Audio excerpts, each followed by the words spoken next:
Internet a donné trop l'habitude aux gens d'insulter sans prendre une tarte en retour. Ouais. Il y a plus de gars qui sont scandalisés par ce que je fais en tant que promoteur que de gens qui me félicitent du travail que je fais en tant que manager. Quand je vois des mecs comme Benoît, ils arrivent à se faire déchirer. Ouais. Mais Benoît, c'est certainement déjà le mec le plus gentil de la Terre.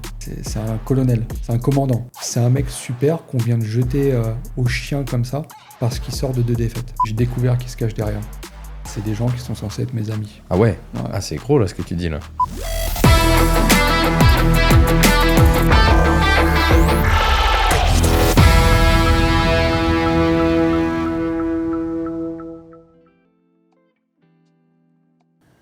Guillaume Pelletier, ça dit quoi ?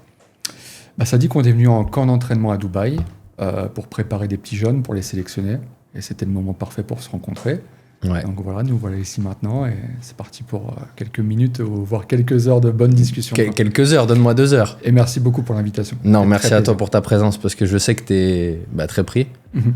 On attaque avec des flatteries, mais le fait est que c'est vrai. Donc comme tu dis, t'es en plein camp BTT Camp à Dubaï. Absolument. Il y a eu un rendez-vous manqué déjà une première fois. De ma faute, j'ai dû annuler au dernier moment. Et là, je suis ravi de t'avoir. Merci je t'avoue beaucoup. Que j'ai vu que tu étais à Dubaï, j'étais DM comme un fan. Parce que j'aime beaucoup ce que tu fais. J'aime beaucoup. Et puis, on est obligé de respecter quand quelqu'un est successful dans son domaine. Donc, je vais brièvement te présenter. Comme ça, les gens comprendront en quoi tu es successful. Donc, tu es le fondateur et le boss de la BTT, Bulgarian Top Team. Je te demanderais d'ailleurs si c'est inspiré de la Brazilian Top Team de l'époque ou pas. En fait, j'étais en contact avec quelqu'un de l'American Top Team. D'accord. C'est comme ça que ça s'est fait. Ok, donc c'est plus American Top Team l'influence, pas Brazilian Top Team. J'aurais demandé la permission d'utiliser le logo et de le réinterpréter à ma manière. Ok. Donc tu l'as fondé en 2014. Tout à fait. J'ai bossé un peu. T'es aussi, toi, à titre perso, ancien combattant ? Je pense pas que tu sois toujours. Non. Barnacle, MMA ? J'ai fait du barnacle, effectivement. Ok.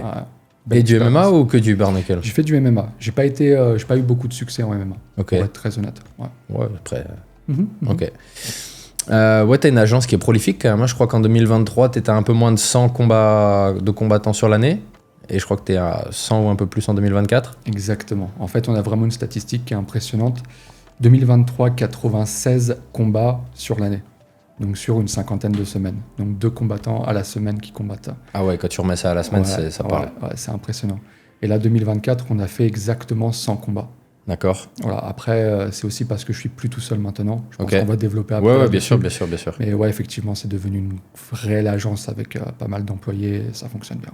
Et là, 2025, donc on est en avril pour que les gens situent quand ils verront l'épisode. Tu penses que tu vas battre les 100 combats ? Il faut, on n'a pas le choix en fait. On se pose pas la question, il faut le faire, bien sûr. C'est l'objectif ? Ah oui. L'année sera belle si tu es à plus de 100. Alors le truc, c'est que c'est déjà l'objectif. Et en plus de ça, il faut maintenir le pourcentage de victoires. Très très important. D'accord. Parce que le truc 100 combats, c'est bien, mais si tu fais 10 victoires sur les 100, ça sert à rien. Ouais. Donc nous, on tourne à plus de 60% de victoires. Ok. Et c'est très important. Voilà. Garder de la qualité, du résultat avant tout. Ouais. Et des grosses statistiques.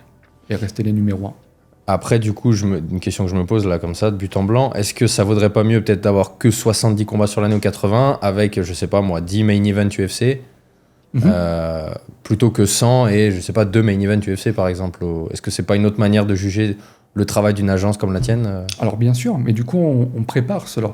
C'est-à-dire qu'aujourd'hui, on a des amateurs qu'on est en train de faire passer professionnels. On est en train de préparer l'avenir, tout simplement. Ça ne peut pas se faire du jour au lendemain. On arrive déjà à faire des main events à l'UFC grâce à Benoît Saint-Denis. Je l'espère bientôt grâce à d'autres combattants. Donc, en fait, on est continuellement en train de préparer l'avenir, tout le temps.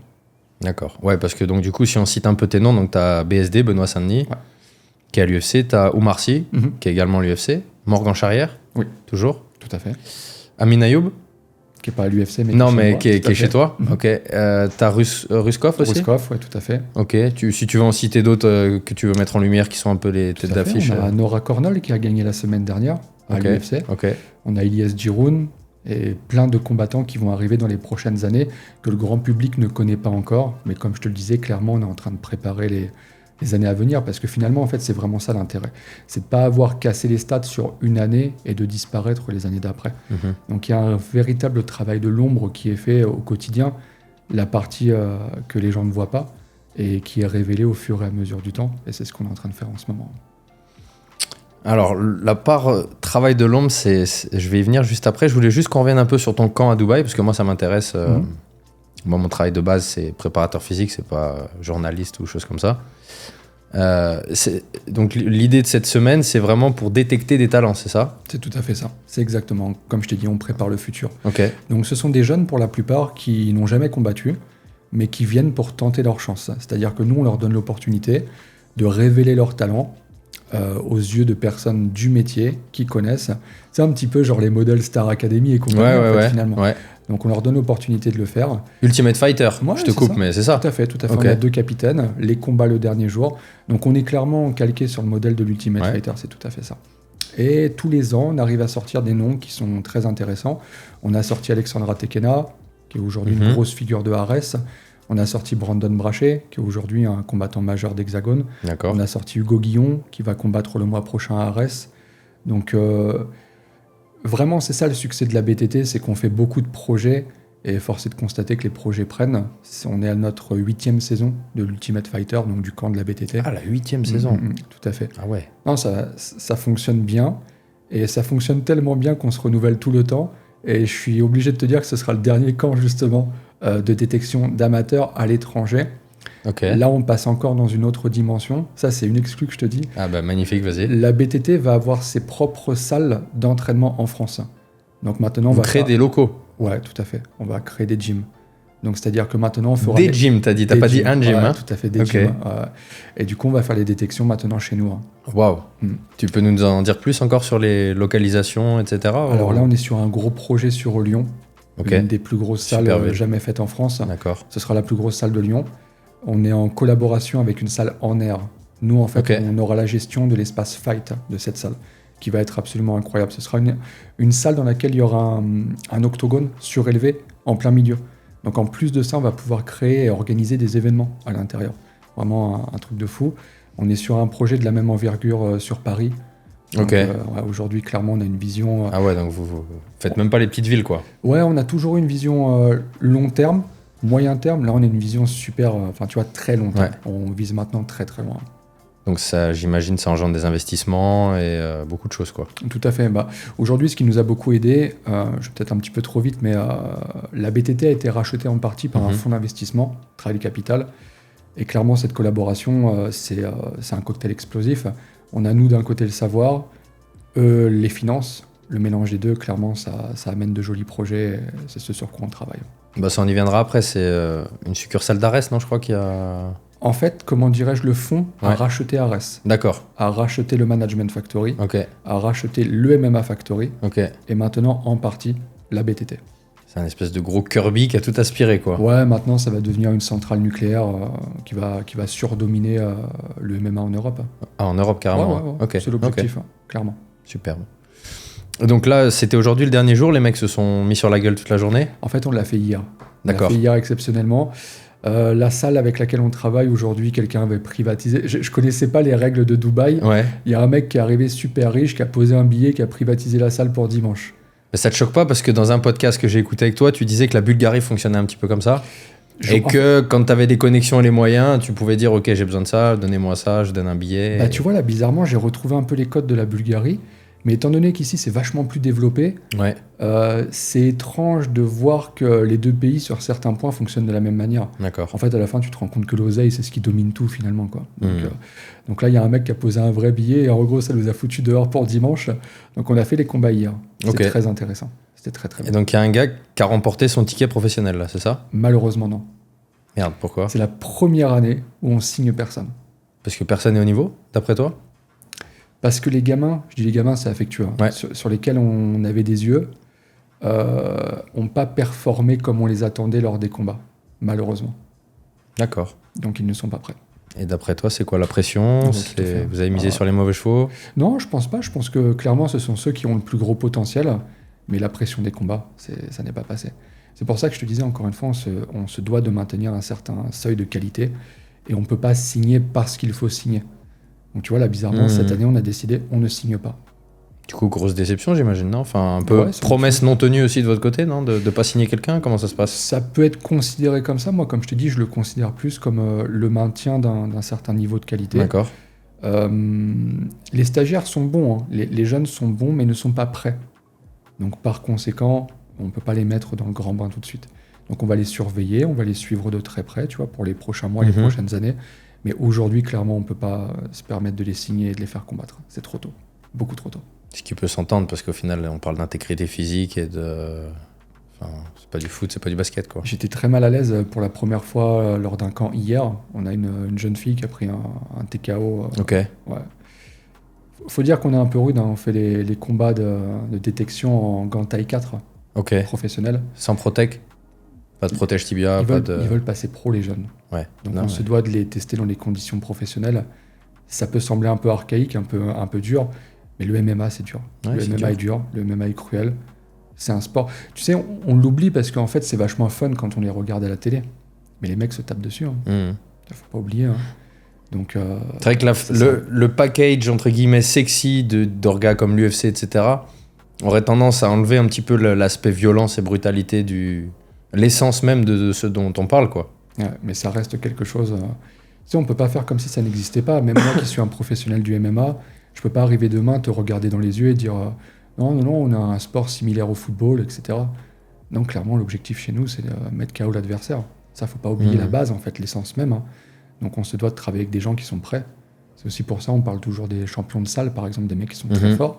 C'est un petit peu ce qui s'est produit là lors du camp. On avait des mecs qui étaient ultra forts. Mais quand on a mis quelqu'un en face d'eux avec des gants taille 4 qui voulaient lui arracher la tête, c'est pas passé. Hein. Ça me surprend. Après, je les connais pas du tout, mais parce qu'il n'y a pas de public, j'imagine. Ce qui peut faire un petit peu défaillir quelqu'un, c'est un petit peu le public, la pression, les caméras, les pay-per-view, etc., qu'il n'y a pas sur le camp. Tu as raison, mais le fait d'être regardé par des personnes qui sélectionnent, en fait, c'est comme si tu allais en... Tu sais, les sélections pour les jeunes du football. Ouais, bien sûr. Il y a juste un sélectionneur qui se déplace, mais ça suffit finalement. Ça te met une pression parce que tu sais que tu es regardé. Et rien que ça, c'est suffisant. Voilà. Donc, c'est pas une déception, mais on va prendre notre temps.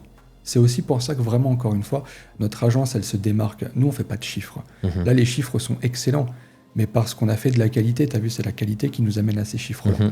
Et on veut vraiment pas tomber dans le piège des gens qui nous ont précédés et de faire des signatures à tout va, en fait, et que ça ressemble plus à rien.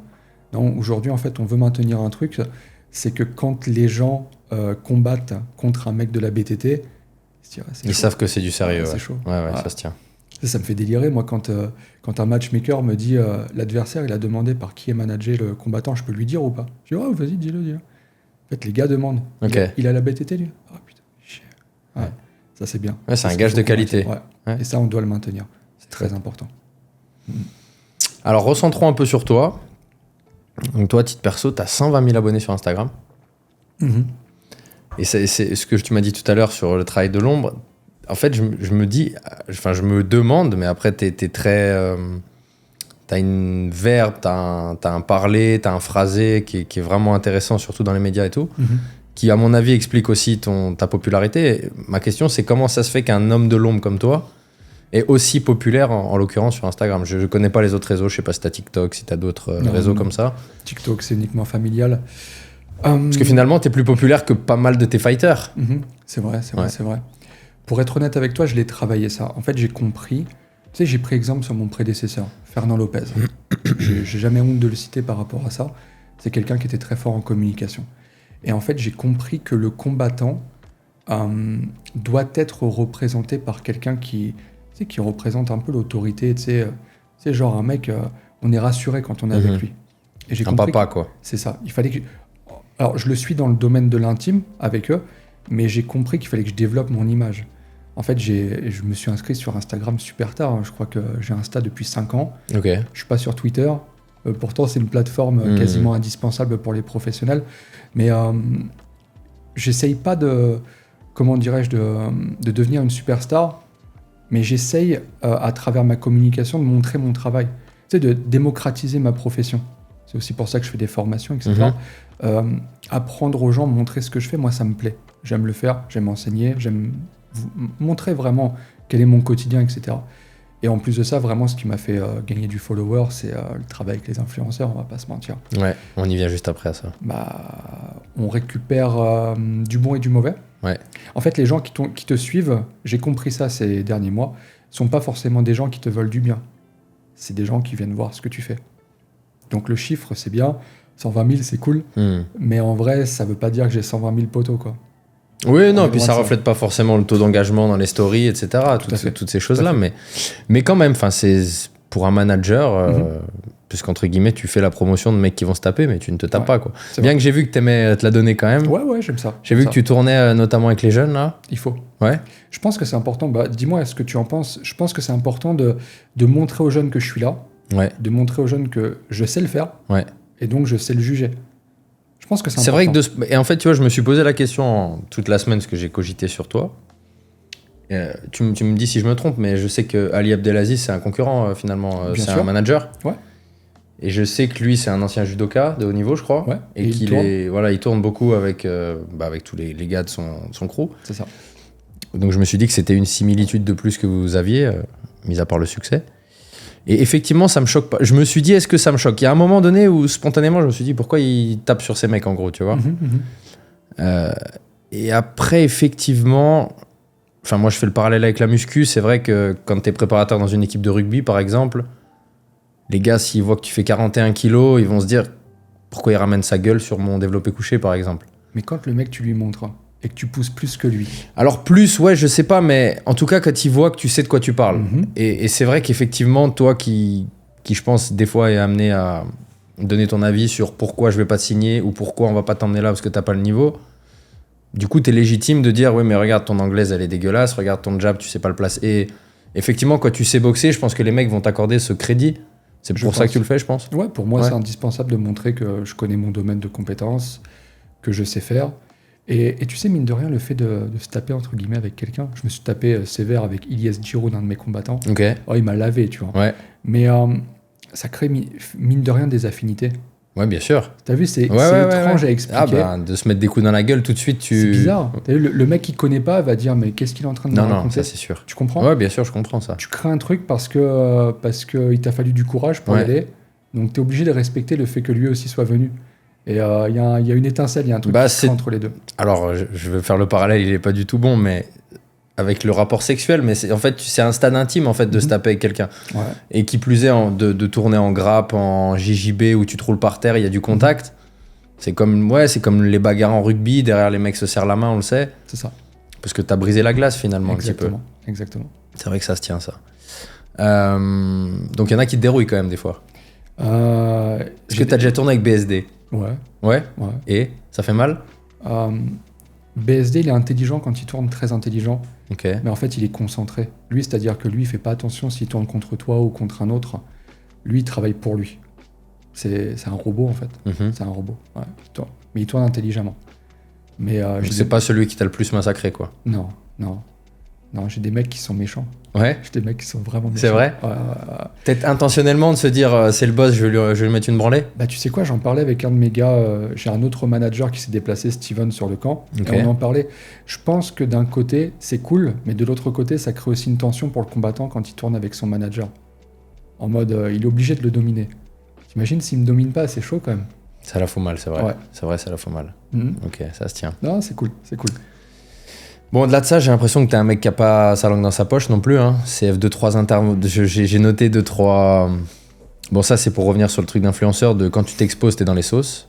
Ouais. En l'occurrence, que quand t'es précurseur dans quelque chose, forcément, va s'en suivre de la critique. Ouais, et il faut l'accepter, t'as vu, je me cache pas par rapport à ça. Ouais, j'ai remarqué que tu te cachais pas pour beaucoup de choses. Hein. J'en veux pas au banc de mood critiquer aussi. Ça m'a bien fait rire. Bah, c'est tout à fait ça. Je te cite, hein, là, je peux mettre des guillemets, parce que c'est des. Mais je le pense toujours autant.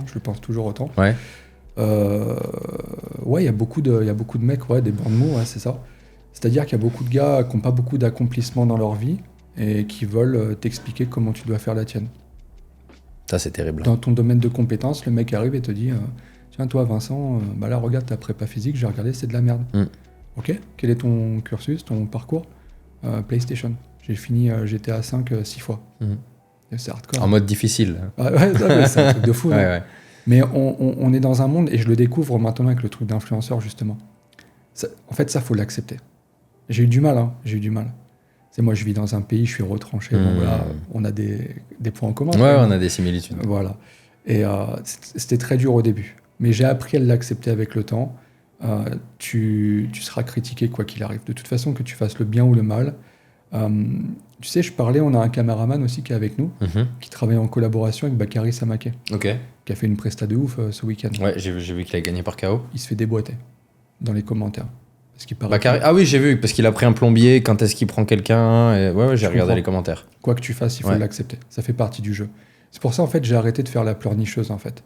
Au début, ça me touchait. Et c'est vrai que souvent, j'en parlais, que ça me touchait, que je comprenais pas. En fait, j'ai arrêté d'essayer de comprendre, parce que c'est incompréhensible. Sauf si tu as la solution et que tu peux me la dire. Non, et je pense que, j'ai envie de dire, plus tu es critiqué, plus ça va signifier que tu prends de l'importance, que ta présence médiatique s'expand. CFT 120 000 abonnés sur Instagram. Je crois que tu es en collab avec un podcast, je sais pas si c'est hebdomadaire ou avec une chaîne de MMA aussi, l'Apogée. C'est un truc de ouf, ce que je vais te dire. J'ai presque arrêté à cause de ça. Ah ouais, ok. On a arrêté, hein. On a arrêté. Là, je sais pas si tu vas bien le prendre ou pas, mais t'avais copié le format Fernand Lopez, La Sueur, King and the G, c'est ça? Mais on a même fait un titre qui était honteux. C'était quoi? J'ai pas suivi le titre. C'était Le Boss à l'Apogée. D'accord. Moi, tous mes combattants m'appellent Boss. Ok. Tu vois. Et c'était une petite dédicace à le film La Cage. Ok. Franck Gastambide l'a appelé Boss. Ouais. Voilà. Et je trouvais ça cool. Et j'ai dit à mes gars de l'Apogée, venez, on pousse le bouchon à l'extrême. D'accord. De toute façon, on va se faire chier dessus quoi qu'il arrive. Ok. On pousse le bouchon à l'extrême. On va montrer que nous aussi, on est capable de faire. Et voilà, on a fait ce podcast. Et en fait, regarde Vincent, le truc, c'est que moi, je venais toutes les semaines très bien intentionné en expliquant mon boulot aux gens, en essayant d'apporter de la connaissance. Et malheureusement, j'ai regardé que c'est pas ce que les gens attendent. En fait, les gens attendent que j'insulte une grand-mère, que je dise un truc sur un combattant. Oui, qu'il y ait du drama, qu'il y ait du gossip. J'ai pas envie de le faire. Ouais. Tu vois, si j'ai un problème avec quelqu'un, je prends mon téléphone, je l'appelle. Et c'est aussi simple que ça. Et du coup, j'ai été déçu, pour le coup, que tu essayes d'amener de la connaissance et que finalement, tu regardes les commentaires, ça intéresse personne. Oui, bah moi j'ai regardé, on en parlait en off, et c'est vrai que les gens, à part dire Guillaume ci, Guillaume ça, ou ils se la racontent, ou enfin des trucs. Ils se la racontent, ouais. C'est souvent ce qu'ils se disent, ils se la racontent. Mais encore une fois, c'est derrière des héros du clavier. Ouais, et souvent, tu as vu, c'est des profils sans photo. Oui, c'est des profils sans photo avec un chiffre et 3 lettres dans le blaze. Exactement, c'est ça. Et ça, c'est dur aussi. Je vais te raconter une anecdote, celle-ci, elle est terrible. Je vais te la faire en moins de 30 secondes.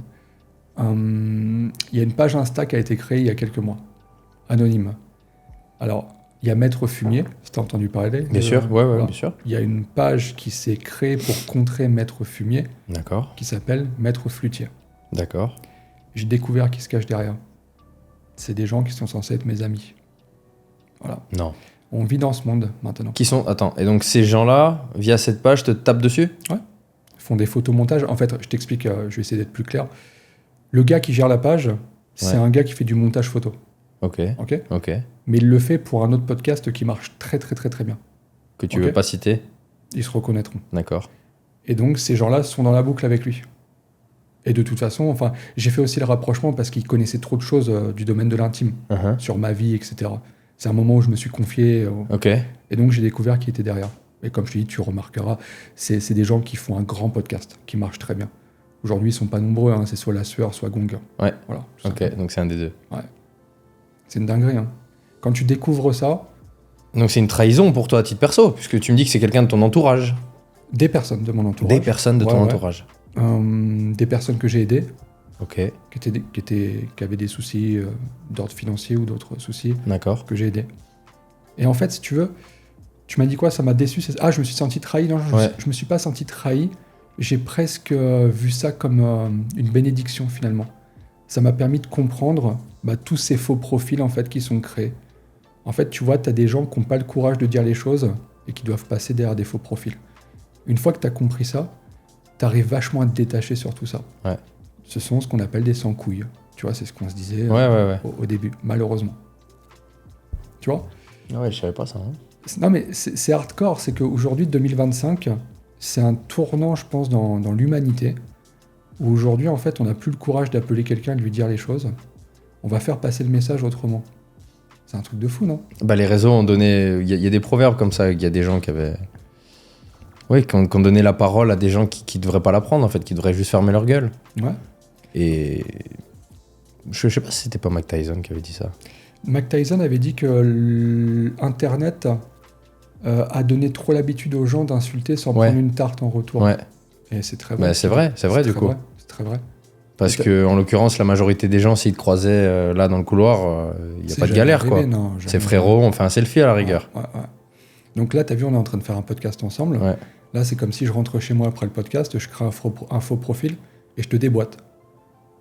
Je serais avec quel genre de personne pour faire ça? Mais aujourd'hui, 2025, c'est comme ça. J'ai du mal à me dire qu'il y a des êtres humains qui fonctionnent comme ça, en fait. Non, mais je te crois, mais c'est ouf. Hein. Quand toi ou moi, on n'est pas programmé comme ça, c'est dur à concevoir, en fait, tu vois. Mais... C'est ouf. Ouais, c'est ouf. Alors, déjà, ça, je l'ai vu, comme je te dis, comme une bénédiction. Et il y a en plus le fait, pour rejoindre ce que je disais précédemment, le fait d'avoir été racheté aujourd'hui par un fonds d'investissement, j'ai moins de pression sur les épaules aujourd'hui. Et le fait d'avoir moins de pression me rend encore meilleur. En fait, c'est ouf ça. Quand tu n'as plus de pression de résultat, tu te libères vachement plus dans ce que tu fais. Et donc, en fait, aujourd'hui, j'ai plus le temps pour ces trucs-là. Mais parfois, je prends quand même une minute pour me poser, faire une introspection, et je me dis, ah ouais, putain, c'est un truc de fou. On vit dans un monde quand même, c'est incroyable. Après, tu sais d'où t'es parti, tu sais ce que t'as accompli. Puis tu sais que tu dois rien à ces gens-là, que c'est pas eux qui remplissent ton frigo. Bien sûr, mais normalement, c'est censé être un gars qui t'appelle poteau au téléphone. Non, ça c'est dur. Donc, tu vois. Ça c'est terrible. Mais bon, arrêtons de leur donner de la force. J'ai envie qu'on parle un peu de l'influence fighting. Ouais. Parce que je sais que ça te tient à cœur. Je sais que tu étais fier de déclarer que c'était le premier événement d'influenceurs en Europe de l'Ouest. C'est ça. C'est ça, hein. Donc, c'est une première, c'est une prouesse. Je pense que tu as un petit peu cette posture dans le business d'être visionnaire ou d'avoir un coup d'avance toujours, j'ai l'impression. Et peut-être aussi un petit peu dans le bon sens du terme d'aller là où personne n'est encore et personne n'est pour l'instant, quoi. C'est ça un petit peu ta manière de voir le business? Ça, vraiment, moi je me suis dit, il faut qu'on se jette sur l'opportunité. J'ai réussi à la saisir grâce à un de mes combattants, encore une fois, Ilyes Djiroun, avec qui j'ai tourné, je te disais tout à l'heure. C'est lui qui entraîne Sebi Dadi. Ok. Et Sebi Dadi avait la volonté de combattre. Donc Ilyes me dit, plutôt qu'il fasse un combat avec un mec qu'on connaît pas, qui va organiser un événement dont on va pas avoir le contrôle, ça pourrait être une dinguerie. Ouais. Imagine, c'est quelqu'un de l'influence qui organise l'événement. Imagine, c'est Magali Berda qui organise l'événement. T'imagines la dinguerie qu'on pourrait avoir. Ouais. À la limite, il vaut mieux que ce soit quelqu'un du MMA qui organise. Comme ça, on a un gage de garantie que ça va être au moins l'emballage sera conforme. Ouais. Et quand il m'a parlé de ça, au début, c'est vrai que j'étais pas chaud. Moi, je suis très loin de tout ce qui est milieu de l'influence et tout. Je vis dans un vieux pays, la Bulgarie, pour rappeler aux gens qui savent pas. On n'a pas d'influenceurs chez nous. En fait, chez nous, personne n'influence personne. Tu vois, la culture fait que tu fais, et surtout, comme nos parents à l'époque, tu te rappelles, te fais pas influencer. Ouais, bien sûr. Ta mère, elle t'a pas dit ça. J'ai entendu ça pendant 15 ans, je pense, au minimum. T'imagines ? Aujourd'hui, influenceur, c'est un boulot, quoi. Se faire influencer, c'est normal. Grassement payé, même. C'est chaud, quoi, tu vois. Donc, en fait, quand j'ai eu cette opportunité, moi, j'ai vu ça comme un truc qui allait exploser, quoi qu'il arrive. Et en fait, j'ai eu la confirmation, là, il y a quelques jours, il y a une des plus grosses organisations mondiales de MMA qui est en train de réfléchir très sérieusement à faire des combats d'influenceurs. L'UFC ? Non, le PFL. Le PFL. Ouais. Je parle trop, là. Je t'en dis trop. C'est bien, ça fera des beaux clips. Là, c'est vrai, j'en dis trop. Le PFL réfléchit à faire des combats d'influenceurs. Ok. Donc, mais je le savais, c'était sûr que ça allait arriver de toute façon. Regarde. En fait, chez nous... Mais, attends, juste te coupe, excuse-moi.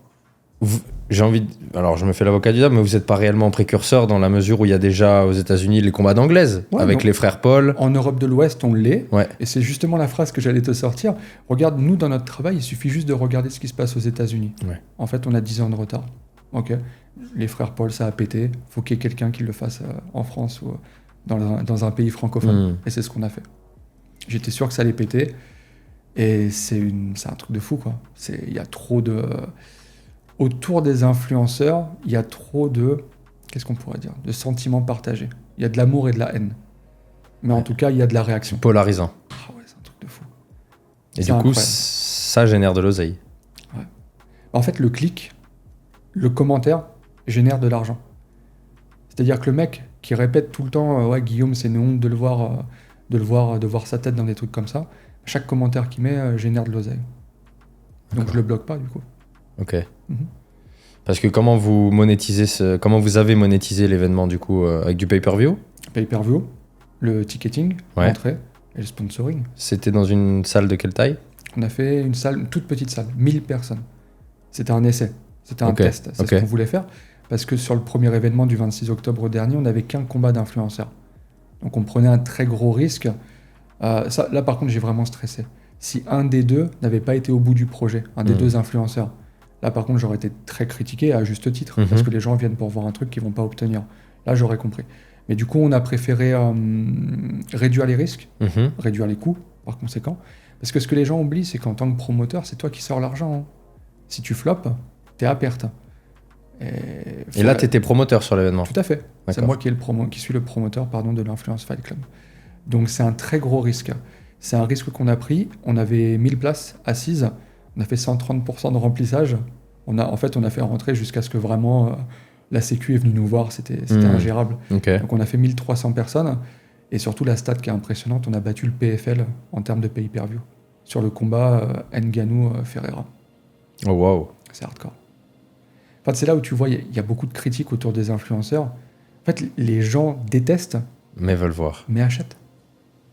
Ouais c'est fou. C'est comme les combats Baki Doumbé, enfin, des mecs polarisants comme ça, comme Cédric Doumbé, où les gars vont payer soit pour le voir gagner, soit pour le voir se faire éclater. Tout à fait, c'est exactement ça. En fait, les gens détestent, mais malgré tout, les gens cliquent et regardent. Et payent. Ouais, et payent. Et payent, du coup. Ouais, payent, bien sûr. Non, mais c'est incroyable.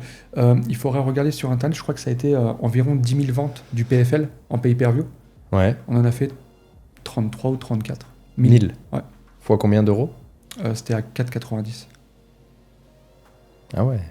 T'as, comme dirait Mohamed Eni, t'as mis la daronne à l'abri, non ? Je crois que la daronne, elle est jamais mise à l'abri. Ok. Tu vois, tu sais ce que c'est, on doit toujours en faire plus, etc. C'est pour ça que là, on recommence, on refait un événement. Mais clairement, ce jour-là, j'ai compris qu'il y avait un truc à faire. Ouais. Mais je le savais déjà bien avant. Dès lors que Ilyes m'a ramené l'opportunité, je me suis jeté dessus. J'étais sûr et certain que ça allait péter. Ouais, que ça allait marcher. Voilà, encore une fois, les gens commentent, pas forcément en bien. Mais malgré tout, les gens répondent présents parce qu'ils sont là, ils cliquent, ils viennent, ils achètent. Ouais. Ah, t'as vu, c'est un projet qui est là pour longtemps, hein. Que les gens s'habituent, hein, parce que moi je vais pas arrêter maintenant. C'est un projet qui fonctionne. Tant que ça fonctionne, on est là. Hein. Ouais, c'est le principe de quelque chose de rentable. Hein. Bien sûr, mais de toi à moi, même en tant que spectateur, c'est gaulerie, tu vois, c'est rigolo de ouf. Oui. Tu vois des influenceurs qui vont se taper. Même franchement, c'est un projet qui est sympa. En fait, moi, alors après, je pense et je sais plus dans un podcast, je crois. Quelqu'un a fait une remarque sur ce truc en disant quand deux amateurs sont plombiers, on dit pas c'est un combat de plombier, on dit c'est un combat d'amateurs. Et ça c'est très vrai, je trouve. C'est-à-dire qu'une fois que la cage est fermée, selon moi, c'est un combat de deux êtres humains en fait. Amateurs professionnels, c'est pour définir leur statut juridico-social et est-ce que ça leur ramène de l'argent finalement. Mais ça reste deux gars qui vont se taper dessus au final. Donc déjà, de les définir par leur métier, ça n'a, à mon sens, pas trop de valeur, mais ça n'engage que moi. Après, du coup, est-ce que... parce que je sais que Ibra et Greg MMA, c'est aussi en pourparlers, non ? Peut-être un combat comme ça ? C'est en pourparlers, mais il semblerait que ce combat ait pris un peu de plomb dans l'aile. Ah ouais ? Ouais. Je crois qu'Ibra est moyennement chaud. C'est vrai ? Ouais. Tu connais les raisons ou pas ? T'es proche d'un des deux ou... J'ai travaillé avec Ibra il un temps. Je discute très régulièrement avec Greg, que j'aime beaucoup. D'accord. J'ai pas d'infos inédites à te donner, mais de sources sûres, Ibra se déchauffe. Ah ouais. Ah, c'est gros là ce que tu dis là. Je vais quand même en parler parce que ça, c'est une des raisons qui fait polémique dans le MMA. Ouais. Et c'est la seule raison que je peux comprendre et pour laquelle je peux jamais intervenir. Il semblerait que ce soit pour des raisons religieuses. Ok ? D'accord. Ça, c'est un sujet, on peut pas en débattre. J'ai des combattants, moi, à la BTT, qui ont arrêté leur carrière pour ces raisons-là. Ça, c'est une des raisons qui est pas débattable. Tu peux rien dire. C'est de l'ordre du privé, de l'extra-privé même. Et je voudrais bien que ça reste d'ailleurs vachement plus dans le privé. On met beaucoup trop la religion en avant dans notre environnement du MMA. Et ça, on peut pas juger ou discuter si vraiment c'est sa décision. C'est la seule et unique décision pour laquelle je peux jamais rien dire quand elle arrive. Est-ce que du coup, ça serait pas la posture à adopter quoi qu'il arrive pour se prémunir de toute critique ? En essayant d'imaginer ce que Ibra peut avoir dans la tête. Qui est quelqu'un que j'aime beaucoup et que je respecte énormément ce qu'il a accompli. Donc, qui a fait beaucoup de choses pour le MMA, pour son développement. Et puis il a signé Khabib avec Blackenberger là. Ouais, non, il a fait un vrai travail pour le MMA. Ouais. Moi, je l'ai aidé à l'époque où il a fait des événements en cage dans une salle. Je sais pas si tu te rappelles, il y a eu des YFC. Si, bien sûr. Voilà, dans un garage de voiture, non ? Dans le Nord ? Non, c'était à la Terrasse en Belgique. Alors ça, non, celle-là, j'ai pas vu. Il l'a fait 2 fois d'ailleurs. Ok. Et je lui ai fait le matchmaking. D'accord. Très réglo, une famille, même son frère, John, super réglo, les mecs, rien à dire. Et là, le projet de faire un combat de MMA, pour lui, c'était super. Je pense que ça aurait pu vraiment le mettre en lumière. Maintenant, le fait de vouloir arrêter pour des raisons religieuses, comme je dis, ça, c'est le seul truc. Non, mais c'est ça, clairement, on peut pas. D'ailleurs, Ibra, si tu regardes la vidéo, c'est avec grand plaisir que si t'es à Dubaï, tu fais un podcast avec moi, j'en serais ravi. Super mec. Ouais, je pense que c'est un super mec. Et je pense qu'il a un réel niveau en plus. Ah oui, ça, j'en doute pas. Ouais. Ça, j'en doute pas. Déjà, je pense qu'en lutte, il est redoutable. Ouais, très très fort. Très très fort en lutte. Et vu l'ardeur qu'il met à s'entraîner en pied-point, quand tu passes autant de temps à faire quelque chose, il n'y a pas de magie, normalement tu deviens bon. Hein. Absolument. Et là, c'était un vrai gros combat avec Greg. Là, c'était un vrai combat. Mais selon toi, c'est cuit? Je suis pas suffisamment intime avec Ibra pour en juger, mais il semblerait que ça va pas se faire. Et donc toi, là, avec tes yeux de manager, avec ce que tu connais d'Internet et de l'influence aujourd'hui, c'est quoi ton matchmaking de rêve dans le milieu de l'influence aujourd'hui? Enfin, dans des gens qui sont pas combattants professionnels. Dans le milieu de l'influence, je te dirais... C'est un combat qui m'a été proposé récemment. Je te dirais Ilan Castronovo contre Julien Béat. Alors là, pour le coup, pourquoi ? Parce qu'en fait, il y a des antécédents. Et ce qui fonctionne, ce sont les antécédents. Bah, tiens, mettons les pieds dans le plat. Est-ce que tu as regardé la conférence de presse de l'Influence Fight Club ? Bah, j'ai regardé Sebi Dadi et j'ai regardé les deux. Voilà. Ah, c'est ça que je voulais dire, purée, j'ai oublié. Voilà, je peux juste te dire ça ? Il n'y a aucun problème. Autant, moi, le combat, j'ai rien à dire parce que, bon, c'est 2 mecs qui se battent avec leurs armes. Autant la conférence, j'ai pas réussi à à les prendre au sérieux. Alors laquelle ? La leur, c'est ça ? Celle où il y a Ruskov au milieu. Ok.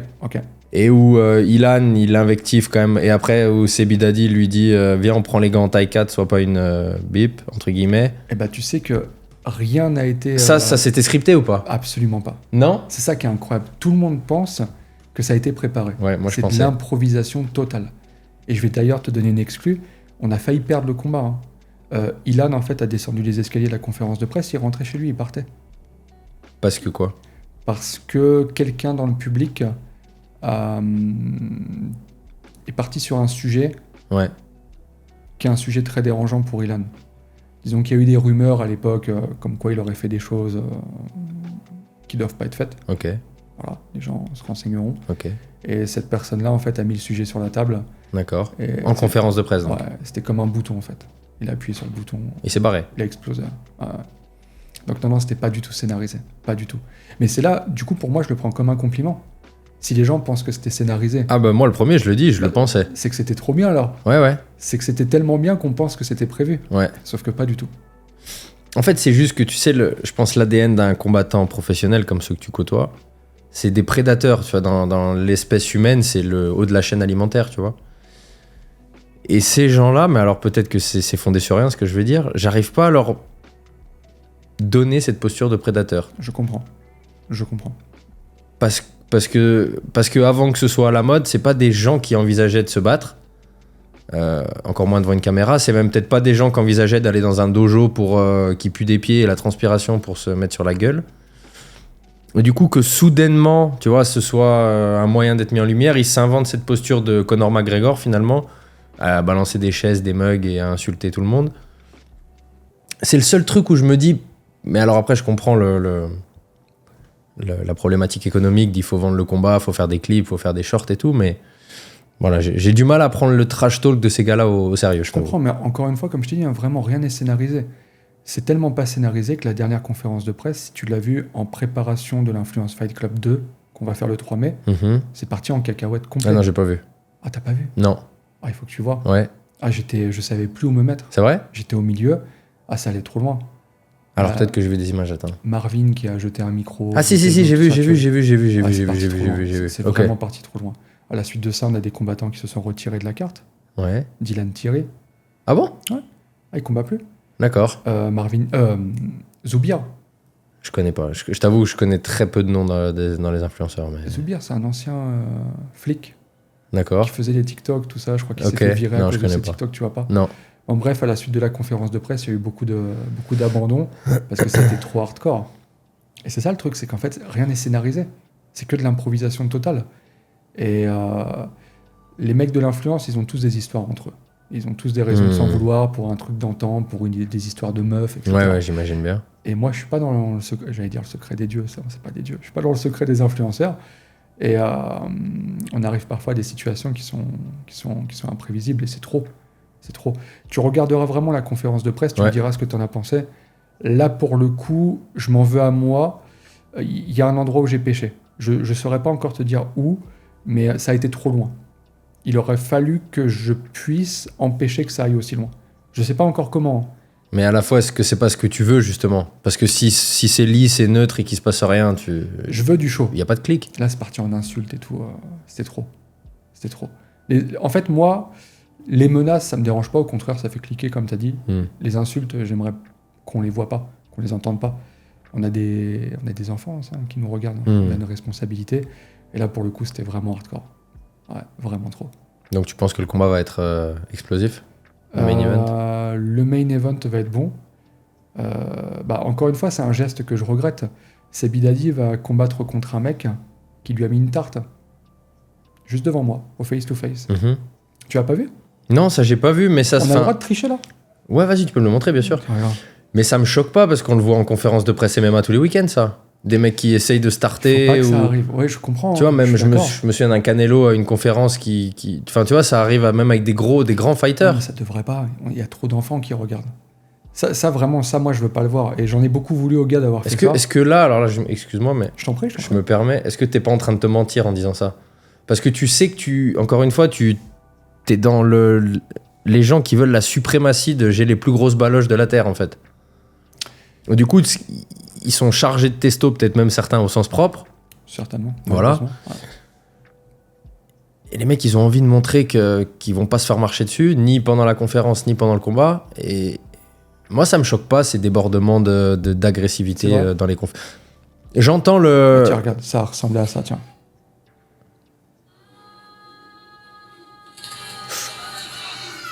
Tu vois, c'est pas... Mais tu peux pas t'en vouloir de ça. En fait, l'exemple me dérange. Parce que tu sais, il y a beaucoup d'enfants qui ont vu, je pense. Ma fille a vu. Alors là, pour le coup, on va rentrer dans un autre débat, mais est-ce que c'est normal que des enfants aient accès déjà à ce genre de contenu ? C'est la première chose que j'ai dit à ma femme, quand je suis rentré à la maison, et que je savais que ma fille a vu. Ma fille, déjà, je refuse qu'elle ait TikTok. Ben voilà. Alors là, c'est génial, le sujet sur lequel on dévie, l'éducation des enfants. Pour moi, aujourd'hui, en fait, les enfants, ils sont trop rapidement plongés dans le grand bain de la vie. Et malheureusement, à travers TikTok, ils voient trop de choses qu'on ne devrait pas voir. C'est que moi, à 39 ans, je regarde TikTok et des moments, je me dis, mais la vidéo, comment ça se fait qu'elle n'est pas censurée ? Là, il y a quand même un mec qui prend une tarte, Instagram censure pas, TikTok censure pas, ça choque personne, en fait. En fait, ça choque peut-être que moi, finalement. C'est ouf, hein. Une tarte, je t'avoue que j'arrive pas à être choqué. Déjà, dans la mesure où il y a des fictions à la télé, où il y a plus de violence que ça, finalement, tu vois, le JT, quand tu vois un reportage sur un bombardement, où tu vois des corps même floutés, mais tu vois du sang, des trucs. En tout cas, ça me choque pas que ces gars-là veuillent... Après, encore une fois, j'arrive pas à leur... Je pense qu'ils surjouent un peu tout, en fait. Tu vois, ils surjouent l'animosité, ils surjouent l'agression. Peut-être pas, je sais pas. Ah non, tu as parfaitement raison. Ça, je le sais. Et je soupçonne même certains des mecs d'être venus pour leur communauté, pour faire de la communication, du contenu. Ouais. Et je soupçonne certains d'entre eux d'avoir déjà prévu leur abandon. On a des mecs qui se sont retirés de la carte. J'ai tendance à penser que c'était déjà prévu. Ça, c'est triste quand même. Parce que ça veut dire que tu ouvres ta bouche et que derrière, t'assumes pas finalement. Ouais. Mais le gars que je t'ai cité précédemment, je vais pas redonner son nom parce que... Ok. La vidéo qu'il a fait pour annoncer qu'il se retirait de l'événement, c'est sa vidéo qui a fait le plus de vues depuis ces 10 dernières années. Alors qu'il parle d'un truc qui du coup n'arrivera pas finalement. Ouais, mais tout bénef. Donc en fait, tu vois, c'est le paradoxe. Tout à l'heure, tu me parlais de ça. Les mecs, on ne sait pas s'ils s'entraînent, pas, est-ce qu'ils sont prêts, pas prêts. C'est tout le côté très compliqué pour moi, quand je discute avec eux, c'est de savoir est-ce que vraiment ces mecs-là veulent aller au bout du projet. Ouais. Et malheureusement, pour certains d'entre eux, c'est pas le cas. Et ça, c'est compliqué parce que tu as vu, tu es un pro, quand tu t'engages dans un truc, tu n'y vas pas en doutant que ton coéquipier puisse planter. Bien sûr que non. Tu vois, c'est un truc de ouf, ça, c'est ce qui peut arriver de pire. Ouais. Sauf que ton coéquipier, là, peut-être qu'il le sait depuis le début. Et il se sert de toi depuis le début. Là, ça c'est hardcore. Et ça, je leur en veux pour ça, parce que pour beaucoup d'entre eux, c'est des mecs qui ont été habitués à manipuler, ces gens-là. Ils savent manipuler, ils savent très bien manipuler. Je dirais que ça fait même partie de leur travers, mais boulot, quoi, du coup. Ils manipulent les programmes avec lesquels ils travaillent, leur communauté. Ouais. En fait, c'est des mecs qui manipulent tout le monde. C'est des mecs qui, grâce à leur travail d'influenceur, ont des passe-droits partout. Ce sont des dieux vivants, tu vois. Quand ils travaillent avec moi, ça leur fait vraiment bizarre, parce que moi, je leur insulte leur race si ça se passe mal.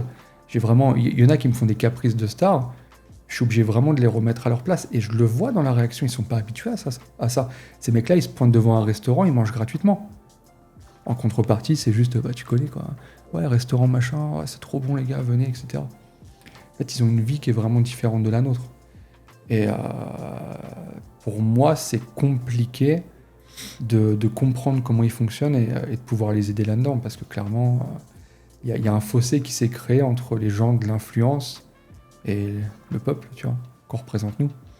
Mais du coup, alors, 2 questions. Est-ce que déjà tu accordes du respect à l'être humain, à la personne avec qui tu traites dans ce genre de truc? Et est-ce que t'as pas l'impression de toi de te trahir un peu? Pour un appât du gain, en l'occurrence. Je comprends. J'étais vraiment fidèle à moi-même sur le premier événement. Sebidadi, il s'entraîne vraiment. Hein. Ça reste, comme il dit, un Babtou fragile, c'est ce qu'il adore dire, mais il s'entraîne vraiment. Hein. Là, on s'est vraiment mis, lui et moi. Tiens, attends, je vais continuer, je vais abuser un petit peu, je vais te montrer les photos, tu vas rigoler. Il s'entraîne vraiment. Et regarde comment il me touche ici. Tu vois, il s'entraîne vraiment. Donc en fait, ça pour moi, j'étais fidèle à moi-même lors du premier combat parce que j'avais la garantie que Sebi s'entraînait et qu'Ilan s'entraînait. À partir du moment où les gars s'entraînent, qui sommes-nous pour dire... Que en pied-point? Ou non, c'est des mecs qui ont un sol et tout quand même un peu? Sebi, il est super fort au sol. Hein. Ah, il est vraiment très très fort. Il a soumis des mecs dans mon camp d'entraînement. Il est avec nous là à Dubaï. Ah oui, j'aurais dû te dire. Ouais. Il est avec nous là à Dubaï. Ouais. Il a soumis des gars qui veulent devenir professionnels. D'accord. Ah non, c'est chaud. Hein, c'est chaud. Donc là, tu as vu, je suis fidèle à moi-même, là-dedans. Maintenant, effectivement, je vais pas te mentir qu'on a voulu faire un grand nombre d'influenceurs sur la prochaine carte. Clairement, sur le nombre, là, il y a des mecs qui s'entraînent pas. Il y a des mecs qui prennent pas le combat au sérieux et la discipline au sérieux. Et donc, je me trahis pas parce que je me dis, ces mecs-là vont se faire fumer. Et c'est tant mieux pour eux. En fait, ils vont découvrir ce que c'est. Tu peux pas t'auto-proclamer combattant. Ah non, je suis bien d'accord. Ouais, mais du coup, éclater. Tout à l'heure, tu m'as dit on signe pas des jeunes parce que ils sont pas prêts. Je comprends. Je te coupe, excuse-moi. Vas-y. Là, vraiment, en fait, t'as vu, là, j'ai mis une petite chemise. En fait, là, c'est comme si je me suis déplacé en tant que manager. Ouais. Je retire ça, j'en mets une autre. Là, je suis promoteur de l'IFC. D'accord, ok. Ah, c'est deux domaines totalement différents. Ah ouais, l'un n'a strictement rien à voir avec l'autre. Okay. Alors, évidemment que les gens mélangent. Évidemment que les gens m'en veulent. Donc là, tu es en train de dire que le manager a une éthique, le promoteur en a pas. Le promoteur veut promouvoir. Donc le promoteur a pas d'éthique. Il promeut. La promotion en faisant fi de l'éthique. La promotion fait que il faut que ça marche. Ok ? Ouais. Et par conséquent, effectivement, le manager que je suis n'accepterait pas certaines choses que le promoteur fait. Si les deux personnes se croisaient. Et alors, est-ce que ça pourrait... Je sais pas si le prochain événement, ce que je te souhaite pas, se passe mal et qu'il y en a un qui repart sur civière et, je sais pas moi, qui finit dans le coma.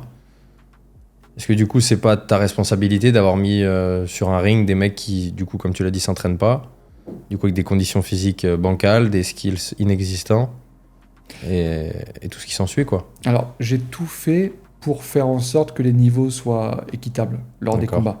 Il y a des mecs vraiment forts, même dans l'influence. Un mec comme Marvin Thier, ça fait 4 ans qu'il s'entraîne en JJB. Il a un vrai niveau. J'ai envoyé un de mes combattants s'entraîner avec lui. Abou Tunkara, qui est un combattant professionnel, est parti s'entraîner avec lui et m'a confirmé que Marvin avait un vrai niveau. D'accord. Donc Marvin, ça a été compliqué de lui trouver un adversaire parce que je ne peux pas lui mettre n'importe qui. J'ai vraiment fait attention à ce que les niveaux restent un maximum équitables. Et par conséquent, le fait de finir dans le coma, etc., ne devrait pas arriver. Si tu vois le combat entre Sebidadi et Ilan, ben en vrai, c'était une belle chiffonnade. Parce qu'en fait, c'est quoi la base d'un combat ? C'est d'avoir 2 combattants du même niveau. Et même si les 2 combattants du même niveau sont nuls, ça te permet de voir un joli combat. Parce que finalement, le niveau est équitable. Ouais.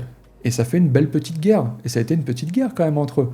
Même si c'était une chiffonnade, l'important est que le niveau soit similaire. Je peux pas mettre un mec super fort qui frappe super fort contre un gars qui s'est pas entraîné. Là, effectivement, je vais être très responsable. Donc, j'ai tenté de contrôler du mieux que je pouvais. Et je pense que la fight card a été faite d'une façon où le niveau est très homogène dans les combats. Et à quel moment tu penses qu'un influenceur gagnerait ses lettres de noblesse pour passer professionnel, par exemple? Est-ce que tu imagines que ça pourrait arriver avec les combattants français que tu as en tête? Ouais, ça va arriver. Ça va arriver. Justement, bah tiens, là, je vais relier les sujets. J'ai été contacté donc, par le PFL pour un des influenceurs qui est sur ma carte. Ils souhaitent le mettre sur le PFL.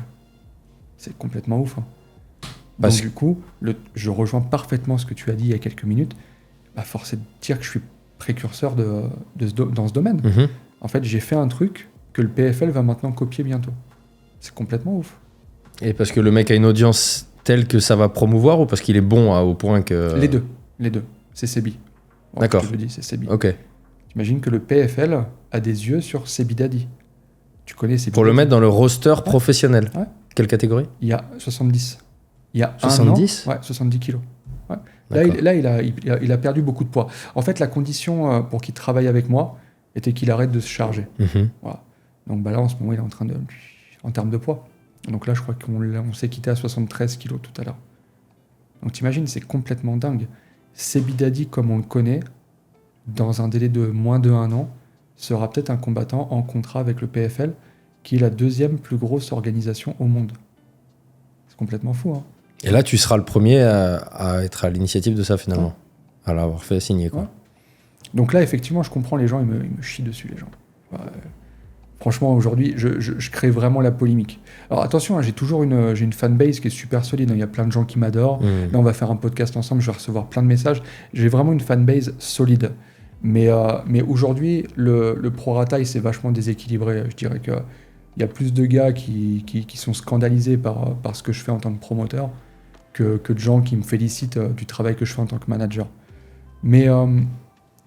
je l'accepte. Ouais, mais les gens scandalisés, est-ce que c'est des gens du métier ou est-ce que c'est des... Aucun. Donc est-ce que tu en as quelque chose à carrer finalement? Pas du tout. Pas du tout, sinon j'en parlerai même pas. Non, pas du tout. Pas du tout.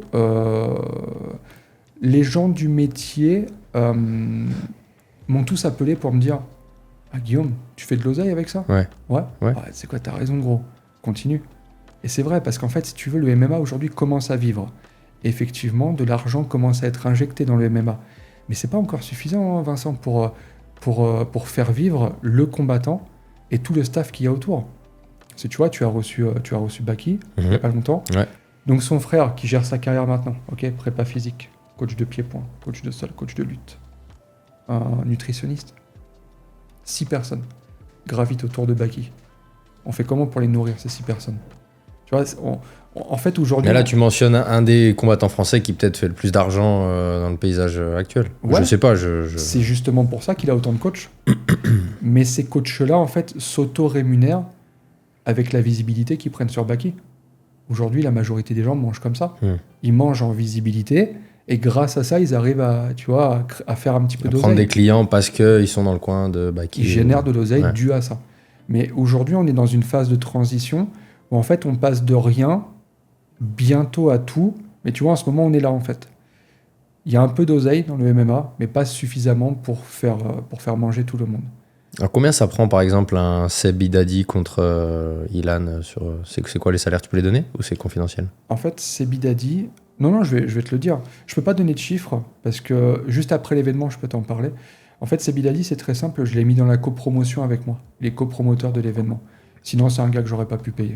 C'est un mec qui demande 6 chiffres pour combattre. 6 chiffres, le départ des 6 chiffres ou... Ouais, on est plus sur les départs. Ouais, 100 balles, 150 balles. Ouais. Je peux pas me permettre, parce que si je donne ça à lui, je dois donner la même chose à son adversaire. Et en fait, on va pas générer suffisamment d'argent pour payer tout le monde. En fait, moi, en tant que promoteur, je veux pas finir à perte à la fin. Si je peux au moins finir à zéro. Ouais. Tu sais que tous les événements de MMA, hors UFC, perdent de l'argent. Tu prends les événements en France, Arès, Hexagone, tout ce que tu veux. Le COF qui a fait faillite, là, il y a pas longtemps. Ouais. Tout le monde perd de l'argent dans le MMA.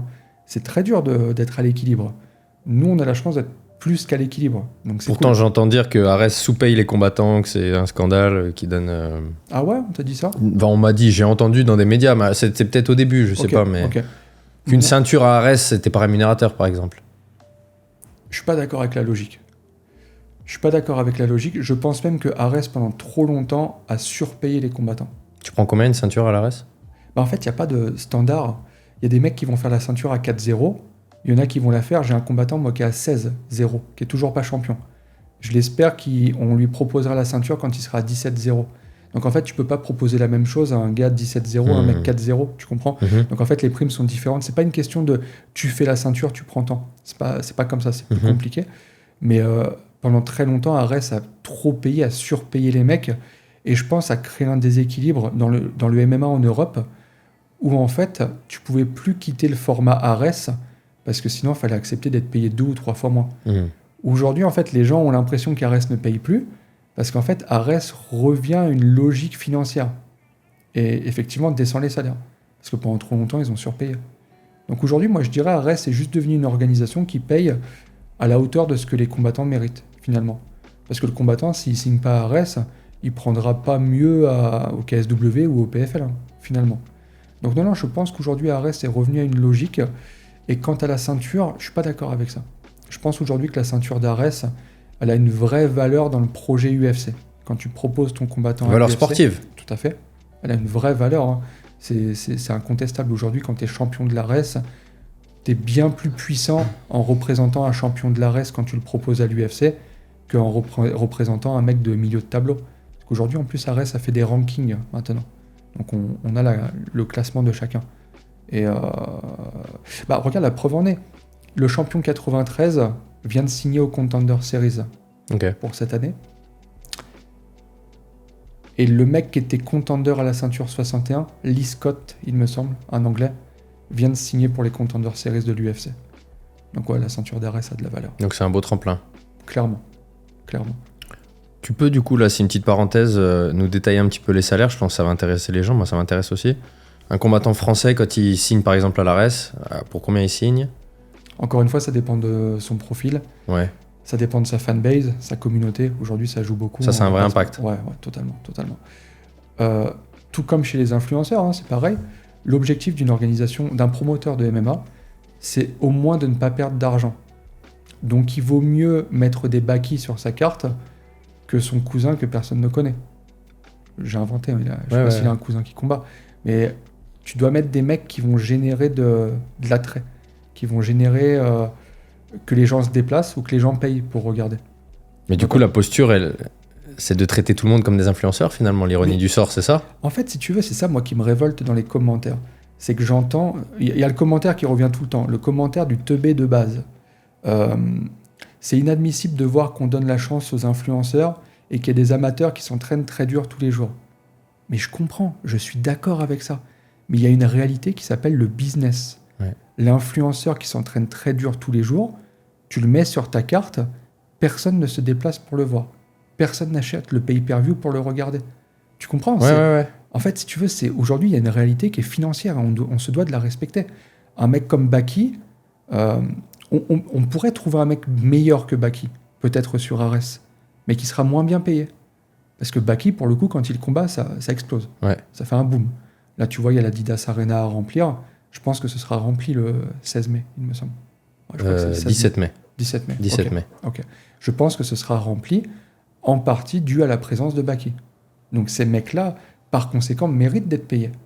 Tu vois, Cédric Doumbé, encore une fois, c'est peut-être pas le meilleur combattant de la Terre. Je pense que ça l'est en pied-point. C'est un tueur à gages. Moi, j'aime beaucoup Doumbé. C'est peut-être pas le meilleur combattant de la Terre en MMA. Mais il mérite d'être ultra payé. Il mérite même d'être surpayé. Parce qu'il va faire déplacer des gens, il va faire remplir la salle. Donc en fait, pour répondre à ta question, je me suis un petit peu éloigné. T'as vu, c'est plus compliqué que ça. Ça dépend du profil, ça dépend de beaucoup de choses finalement. Donc en fait, un mec qui rentre à Ares avec un profil à 4 ou 5-0, il va prendre 3000 plus 3000 dans un premier temps. 3000 de signature, 3000 de victoire. Ouais. Et il faut qu'il soit patient. C'est ça aussi en tant que manager. Les managers doivent expliquer aux combattants d'être patients. La patience, c'est la plus belle des vertus. En fait, dans un premier temps, ferme ta bouche. Va mettre des KO. À l'époque, je manageais Fares Ziam. Tu vois qui c'est ? Je fais un podcast avec lui. C'est moi qui l'ai rentré à l'UFC. Ouais, je sais. Il a commencé avec moi, tout ça. Et en fait, on avait un sujet un petit peu de... Pas de tension, mais ça a toujours été un gamin adorable, Fares. T'as vu, il est super. Moi, je le trouve exceptionnel. Humainement... Il l'est. Le seul sujet sur lequel on avait un désaccord, c'était sur sa position à l'UFC. Mais comme je disais, tant que tu vas pas mettre des KO de l'espace, je pourrais rien faire. Je pèse rien auprès de l'UFC tant que tu me mets pas des KO de l'espace. Et là, il est en train d'en mettre. Sa position, elle a changé. Son coup de genou contre sa position change. Prévola, je crois. C'est pareil pour les gamins là, qui veulent rentrer à Arès. Dans un premier temps, tu estimes que tu es sous-payé. Peut-être. Tu as peut-être raison. Mais c'est pas grave. C'est à toi de prouver en même temps. Prouve, mets des KO, montre que tu deviens indispensable à l'organisation. T'inquiète, l'organisation, après, elle va pas te lâcher. Elle va très bien te payer. Mais dans un premier temps, montre. C'est peut-être plus parce que j'essaye de réfléchir aux anciens, parce qu'on a le même âge. T'as 38 ans, 39 39 ans. Bon. Ouais. Tu as ? J'aurai 38 à la fin de l'année. Là. Ok. Et je repense aux précurseurs français, notamment, je sais pas, les Diabaté, Jess Liodin, tous ces gars-là. Et je pense qu'à leur époque, il y a 20 ans, si on leur donnait 6 000 € pour commencer, je pense pas qu'ils allaient dire qu'ils étaient sous-payés. J'en sais rien, hein, mais... T'as tout dit. Tu sais, je parle souvent avec des anciens et ça fait 12 ans aujourd'hui que je manage. Donc ça fait quand même un petit moment, j'ai du recul. Et tu sais, aujourd'hui, tu vois des situations, t'es confronté à des situations que t'aurais pas vues à l'époque. Il y a des gamins qui vont passer professionnels maintenant. Donc premier combat pro, tu leur ramènes un contrat à 2000 plus 2000. C'est énorme. C'est énorme. T'as jamais combattu en pro, c'est énorme. À l'époque, les combattants, notamment quand il y avait que Hatch qui organisait, n'étaient pas payés. Début pro, tu n'es pas payé. En fait, tu viens chez moi... Les Contender Series, là ? Non, quand ils faisaient les 100% fight. Ah ouais, les 100% fight, voilà. Ouais. Bah en fait, en tant que promoteur, c'est facile. C'est moi, je te donne l'opportunité de te développer. Donc, m'emmerde pas à me demander de l'oseille. Il n'y avait même pas 500 balles, il n'y avait rien. Il n'y avait rien. Et aujourd'hui, pour 2 plus 2, un début pro, aujourd'hui, il te fait... Tu peux pas négocier un peu, c'est léger quand même. Les temps ont changé et c'est bien, ça évolue, hein, c'est super. Mais je pense que les jeunes aujourd'hui sont trop gourmands. Moi, je crois en la réalité sportive.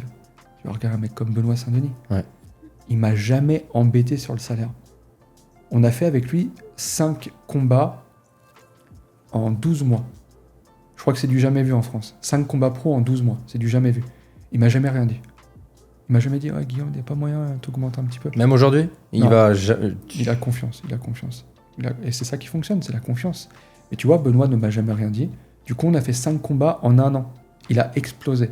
Sauf que tu prends la même personne regardante sur l'oseille, du coup, il faut que je chipote avec le promoteur, et c'est des négociations de chiffonnier qui servent à rien, excuse-moi. C'est juste pour négocier, au lieu de prendre 1000 balles, demande 1200. Et peut-être que le promoteur, ça l'arrange pas parce qu'il avait un budget, que le budget est déjà mort, il veut pas mettre plus. Et du coup, on va arriver à la conclusion de David allait se faire voir, je fais pas le combat. Au lieu de se dire, je mets un KO explosif, je fais le buzz. Donc, tu viens de perdre l'opportunité de combattre. Ouais. Donc, Benoît, au lieu de faire 5 combats, si on prenait le même mec, 5 combats en 1 an, déjà, t'en fais plus que 4. Encore un autre où il me dit, non, c'est pas assez payé. Tu vois, il en fait 5, t'en fais 3. Ta carrière, elle avance pas, etc., etc. En fait, je pense qu'aujourd'hui, les jeunes combattants français, sont trop focus sur l'oseille. Et tu sais, normalement, le vieil enfoiré, normalement, c'est toujours le manager. Le mec qui pense qu'à l'oseille, t'as vu les histoires là, Rocky, tout ça. Ouais. Celui qui a toujours le mauvais rôle, c'est toujours le manager. Je suis censé, moi, être normalement le mec qui négocie toujours requin, plus. Ouais, voilà, qui veut toujours plus, qui gratte sa pièce, etc. Au contraire, non, c'est moi qui dis aux gamins, mais tranquille. En fait, là, aujourd'hui, tu me fais des histoires. Pourquoi ? Pour 200 balles. Donc, en fait, t'es à 200 balles près, en fait. En fait, tu vaux ça, en fait. Tu vaux 200 balles. Pour ces 200 balles d'écart, t'es prêt à faire péter le combat. En fait, tu vises pas plus loin. T'as pas des objectifs. Tu vois, parfois, c'est compliqué par rapport à ça. Bah, la posture, elle veut dire que finalement... Alors que si t'as confiance en toi, Enfin, moi, je peux te faire une petite parenthèse. C'est que moi, il y a 10 ans, c'était mon projet de vie, c'était d'être combattant MMA. C'était mon rêve, je vivais que pour ça. Okay. Mais vraiment, je vivais que pour ça. Okay. Et je m'entraînais à une époque et il y a eu un gala de boxe thaï à Dijon, parce que moi, je suis de Dijon. Okay. Avec tous les cadors du pied-point de l'époque, tu vois, Johan Fauveau, enfin tous les gros combattants. Okay. Et un jour où je m'entraînais, il y a le gars qui organisait ce gala qui vient me voir dans la salle de Pancras où je m'entraînais. Et il me dit, c'est toi Vince, c'est toi, il paraît que t'es chaud, tu t'entraînes fort et tout. Et le gars m'a dit, ok, je vais te mettre en pré-card, en combat. Ça aurait été mon premier combat, si tu veux. Ok. Et je me souviens qu'à l'époque, À aucun moment, je m'étais même demandé si j'allais gagner de l'oseille. Je savais que j'allais combattre au Palais des Sports à Dijon, devant les cadors de la boxe thaï de l'époque. Qui était déjà ouf. Ça me mettait une pression monumentale, mais à aucun moment, je lui ai dit « Et je prends combien ?» Non, c'était « Putain, merci, je vais combattre. Merci, tu me donnes ma chance. » Bon, le fait est qu'il m'a annulé au dernier moment parce que j'avais pas de combat et qu'il voulait des mecs soi-disant un peu chevronnés. Mais en fait, c'est juste pour revenir sur la mentalité, si tu veux, que moi, à l'époque, ce dont je rêvais, c'était de rentrer dans une cage ou sur un ring et de me taper, si tu veux. C'était pas de faire de l'oseille et d'avoir de la fame. Moi, je partage totalement ce chemin-là. Mais encore une fois, le monde fait que la logique est en train de changer. En fait, le chemin habituel de travail, il est en train de dévier aujourd'hui. Aujourd'hui, tu as des amateurs, des combattants amateurs qui sont payés des fortunes. Tu penses à qui ? Paul Dena, par exemple. J'imagine que Wally Tandia est aussi très bien payé. Paul Dena, il combat pour 6 chiffres ? Non. Non, mais déjà 5, c'est beaucoup déjà. C'est un amateur. Je te dis pas qu'il ne mérite pas. Je te dis juste que la logique, en fait, elle a changé. Regarde à quel point c'est un piège qui peut s'avérer pervers.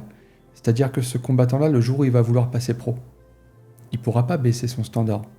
Il va même demander certainement plus. Ok ? Sauf que très rares vont être les organisations qui vont le payer autant. Bah, l'UFC, c'est quoi ? C'est 15 10, que tu commences l'entrée. 10 ? Ouais, 10 l'entrée. Donc, et de toute façon, il ne rentrera pas direct à l'UFC. Tu rentres à l'UFC quand tu as au moins 8, 9, 10 combats. Tu vois, aujourd'hui, Baki n'est pas à l'UFC. Benoît Saint-Denis est rentré à 8-0. Tu vois, ça demande... Axel Sola n'est pas à l'UFC. Ça demande un certain nombre de combats quand même pour rentrer. Donc, il ne rentrera pas tout de suite à l'UFC. Mais regarde le piège. Le truc, c'est que... Allez, on part du principe où aujourd'hui, il gagne 40 balles, par exemple. Je dis ça au hasard, hein, vraiment, je sais pas. Tu dois avoir une idée quand même. Ou pas. Bref, imagine 40 balles. Aujourd'hui, c'est son salaire. Il décide demain de passer pro. Il ne va pas combattre pour 10. On est d'accord. Donc, il va demander au moins 50 ou 60. Quelles sont les organisations qui peuvent payer ça ? Elles sont très rares. KSW, PFL, etc.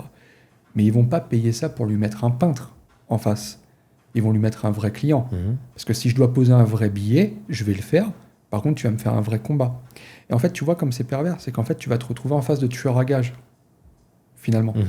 Et c'est pas le meilleur moyen de commencer sa carrière. Tu vas prendre des tueurs à gages, c'est donc synonyme d'une potentielle défaite. Moi, je préfère, dans un premier temps, on n'est pas regardant en ce qui concerne l'oseille, et comme ça, laisse-moi te faire progresser en te mettant des adversaires. Le premier que je vais te mettre, il va être nul. Vraiment, il va être nul. Et je l'assume, hein, je le dis. En dessous de ton gars, en termes de niveau. Ah oui, complètement. Ah oui, là, je le fais pour te développer. En fait, les 3 premiers combats, je te mets des combats faciles. Tu montes à 3-0. À partir de 3-0, on va commencer à augmenter un petit peu le niveau. Et en augmentant le niveau, on va être légitime à augmenter un petit peu les bourses. D'accord ? Mais en fait, je suis en train de te construire là, à l'heure actuelle. Ok ? Sauf qu'un petit qui est trop bien payé en amateur, tu ne pourras pas le construire. Il faudra direct l'envoyer au charbon. Tu comprends ? Donc moi, je trouve que c'est un côté très pervers aujourd'hui de trop bien payer les jeunes. Parce qu'ils vont être envoyés trop rapidement à l'abattoir. Ouais, mais après, comme tu dis, c'est corrélé à l'influence sur les réseaux sociaux. Le mec, il a beaucoup d'abonnés, donc il imagine que... C'est ça. En fait, aujourd'hui, si tu veux, on critique le business model que j'ai mis en place avec l'Influence Fight Club. Tout le monde le fait. Je pense même que Morgan Charrière, qui est ton combattant, je pense que lui, son personal branding, il m'a toujours impressionné, moi. Ça a toujours été super propre, super chiadé. Le personnage, le pirate... Morgan, ça a été le précurseur en France, je pense, de tous les petits jeunes là, qui arrivent en ce moment. Ouais, c'est ça. Hein. Il a fait un truc que personne n'avait fait auparavant. Là, ça a déjà été fait. Tous les petits jeunes qui arrivent, ça a déjà été fait. Et c'est bien, du coup, ils copient, ils retirent ce qui ne fonctionne pas, ils changent ils font à leur sauce et c'est très bien. Mais le mec qui a inventé tout ça, c'est Morgan. Il a vraiment été très très bon là-dessus. Il a travaillé une belle image. Il a partagé du contenu à une époque où les gens en avaient besoin. Ouais. Tu sais, c'est un moment où les gens ne savaient pas trop ce que c'était MMA. Ouais, non, ça se tape dessus, ouais, par terre et tout. Tu sais, c'était il y a encore 5-6 ans. Ouais, c'est ça. Et il a été vraiment bon là-dessus. De voir un gars qui parle bien, un beau gosse. Belle gueule, ouais, il s'exprime bien. Il fait des combats de qualité. Il fait des belles guerres. Ouais, il fait des belles guerres. Et tu vois, un mec comme Morgan, grâce à tout ça, peut se permettre d'avoir des résultats un petit peu moindres qu'un mec à l'UFC hyper discret. Un mec hyper discret n'a pas le droit à l'erreur. Toi, tu es obligé d'arracher des têtes. On ne te pardonne rien du tout. Un mec comme Morgan, on peut lui pardonner. Aujourd'hui, son parcours à l'UFC, c'est 2-2. Ok ? C'est pas le meilleur parcours pour Morgan, mais il est indispensable à l'UFC. L'UFC en a indispensable. besoin. Absolument. Et de toute façon, les Français veulent voir Morgan à l'UFC. La question ne se pose même pas. Tu vois, injustement, par exemple, Taylor Lapillus, son contrat, ils l'ont laissé s'arrêter alors qu'il était à 3-1. Tu comprends ? Aujourd'hui, en fait, là, le parallèle, il est vraiment super. On reproche ce que je fais moi avec les influenceurs, mais aujourd'hui, tout le monde le fait.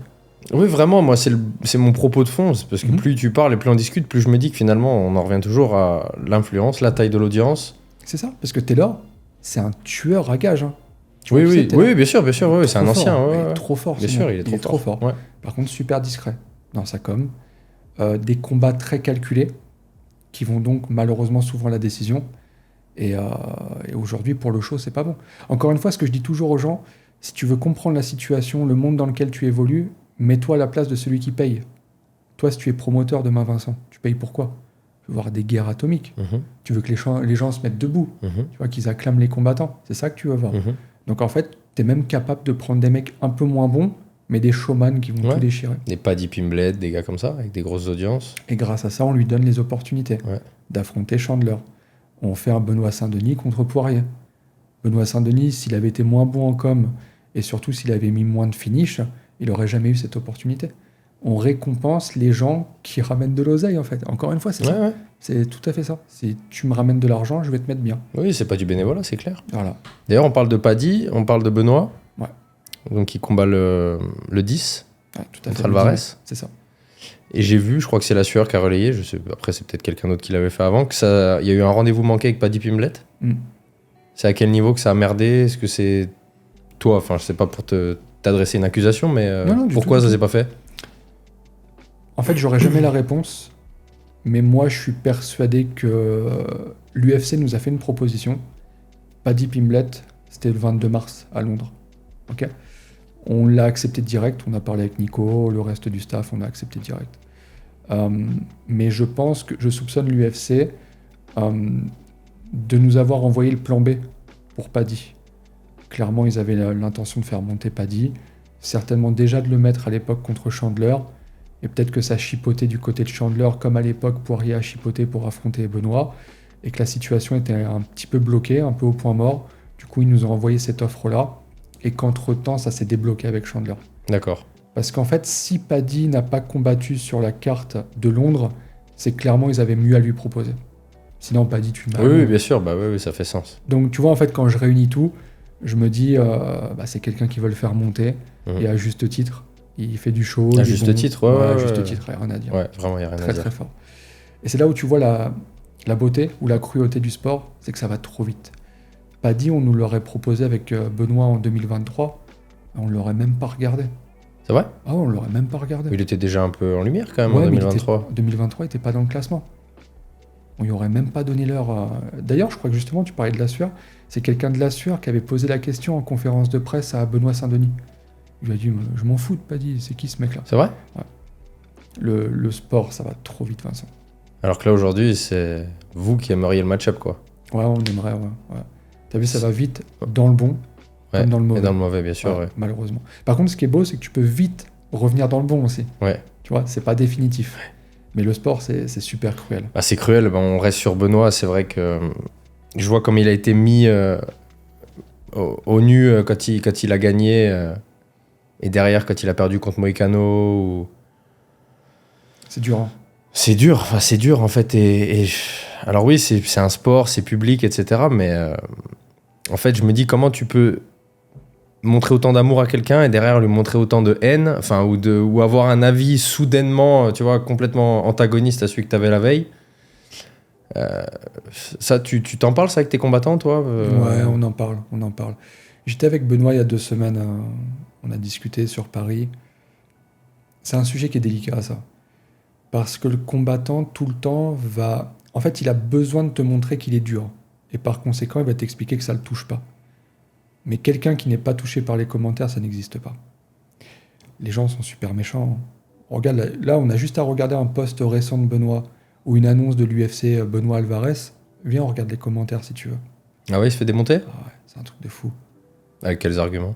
Rien. Mais les gens parlent de quoi ? Tu vas se faire déchirer. Ah ouais ? Ouais. T'as vu, c'est ouf, hein. C'est pour ça, moi, à mon échelle à moi, qu'est-ce que tu veux que je sois vexé par les gens ? Quand je vois des mecs comme Benoît, ils arrivent à se faire déchirer. Ouais. Mais Benoît, c'est certainement déjà le mec le plus gentil de la Terre. C'est un gars d'une droiture, d'une fidélité exemplaire. C'est pour ça qu'il a été porte-drapeau pendant longtemps représentant du pays, de la France, etc. Et que tout le monde l'a poussé. C'est un mec super. C'est un mec super qu'on vient de jeter au chien comme ça parce qu'il sort de 2 défaites. Et nous, son équipe... Et aujourd'hui, je me mets dedans. Là, vraiment, je me confesse presque. Je pense que personne n'a été préparé autour de lui à ça. Et je pense que ça a été trop vite un moment pour tout le monde. Benoît, ça a été un dieu vivant en fin 2023. Avant le combat contre Poirier, c'était un dieu vivant. C'était même insupportable. On se baladait avec lui dans Paris. Il était plus populaire que Gane, plus populaire que Doumbé. C'était un dieu vivant. Ouais. Il marchait à Paris, c'était insupportable. Une superstar. En fait, je pense ça a été trop vite. Ça a été trop vite pour nous. On n'était pas préparés. Tu sais, moi, c'était mon premier athlète qui pétait autant, qui explosait autant. Et je pense que personne n'était préparé à ça. Donc, comme t'es pas préparé quand ça explose, t'es pas aussi préparé quand ça implose, pour le coup. Et je trouve ça tellement injuste, en fait, ce qui lui arrive aujourd'hui. C'est ultra injuste. Mais il est jamais qu'à une victoire éclatante. C'est ce que je lui répète à chaque fois. De tout balayer, finalement. C'est ce que je lui répète à chaque fois. En fait, l'année 2024 a été une année cauchemardesque. On a fait 2 défaites, 2 combats, 2 défaites, 100% de défaites. C'est terrible comme statistique. Mais la beauté du sport, c'est que là, tout le monde peut oublier le 10 mai. Il suffit juste qu'il fasse un statement, comme on dit. T'as compris, c'est pas grave. Ouais, j'ai compris. Et c'est bon, tout le monde oublie. Ouais. Ça y est.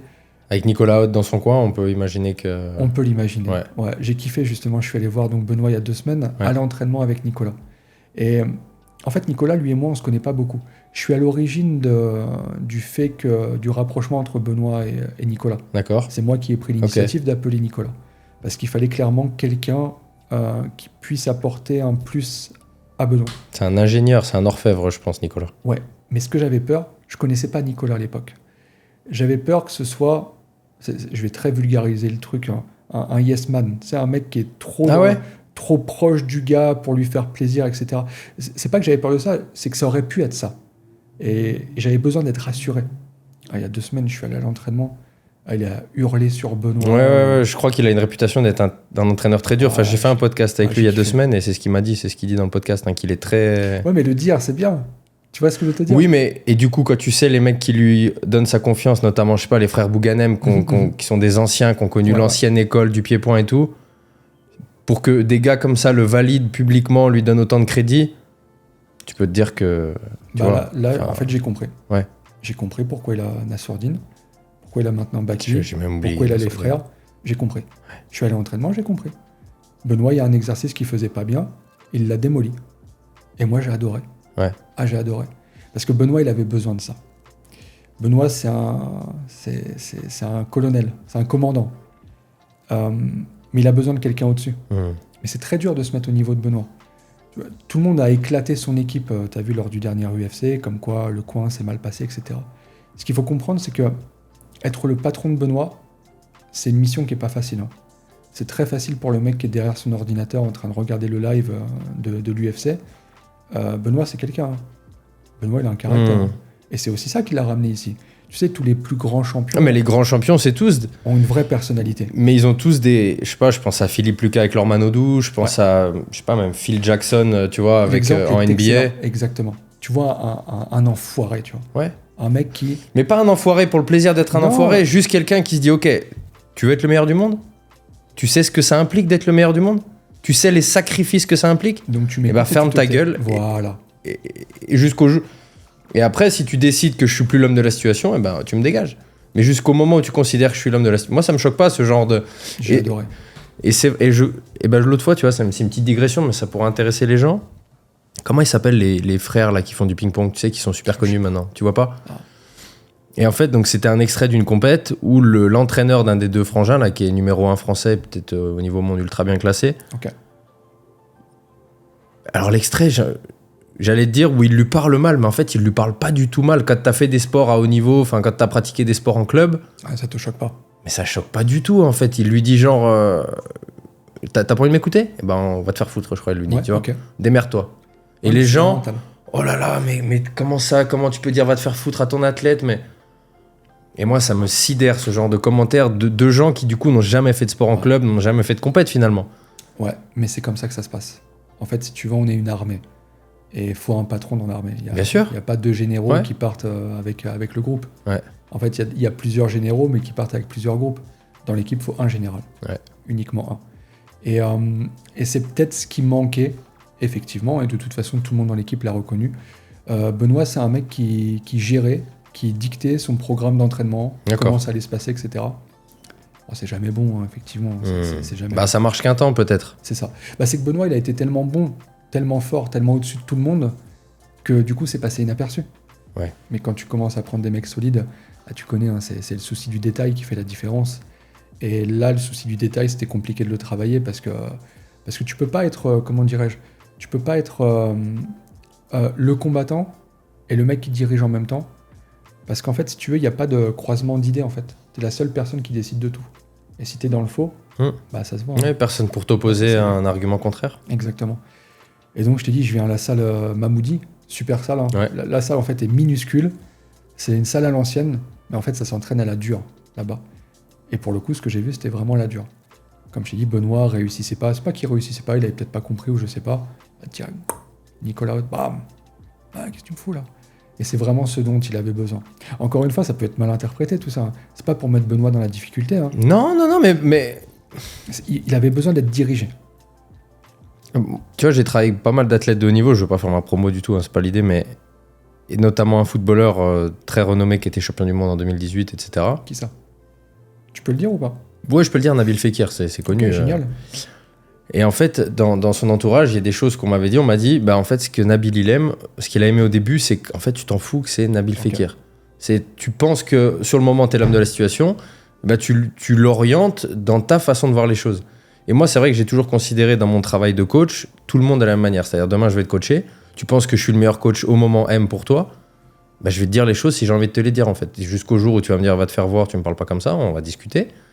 Mais en fait, quand quelqu'un t'engage en pensant que tu es le meilleur, il faut que toi, tu adoptes cette posture aussi de lui rentrer dedans quand tu juges qu'il faut lui rentrer dedans, etc.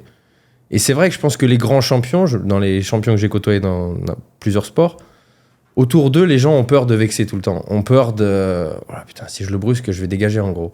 C'est exactement ce que j'attendais juste que tu aies terminé ton phrasé pour te dire... Mon monologue pénible. Non, qui était génial. Parce qu'encore une fois, c'est ce que je voulais te dire. On se rejoint parfaitement, en fait. C'est que le problème, c'est que la com est trop importante aujourd'hui pour les raisons que je t'ai citées. Il n'y a pas assez d'argent. Ouais. Okay, donc les gens ont besoin qu'on leur mette la lumière dessus. Le coach qui coach, pour le coup, un combattant de renom, il a besoin de rester. Ouais. C'est très bon pour son nom. Il organise des stages. Il y a de nouveaux combattants qui viennent se greffer, etc., etc. Du coup, il est dans ce faux rapport où sa place, elle est importante. Il est conscient qu'il doit la garder. Tu fais un tacle à Daniel Vorin, là, ou pas? Pas forcément. Non, c'est un vrai constat. D'accord. Regarde, je vais te donner un autre constat. Moi, quand je signe des mecs à l'UFC, ils sont toujours contactés par les mêmes personnes.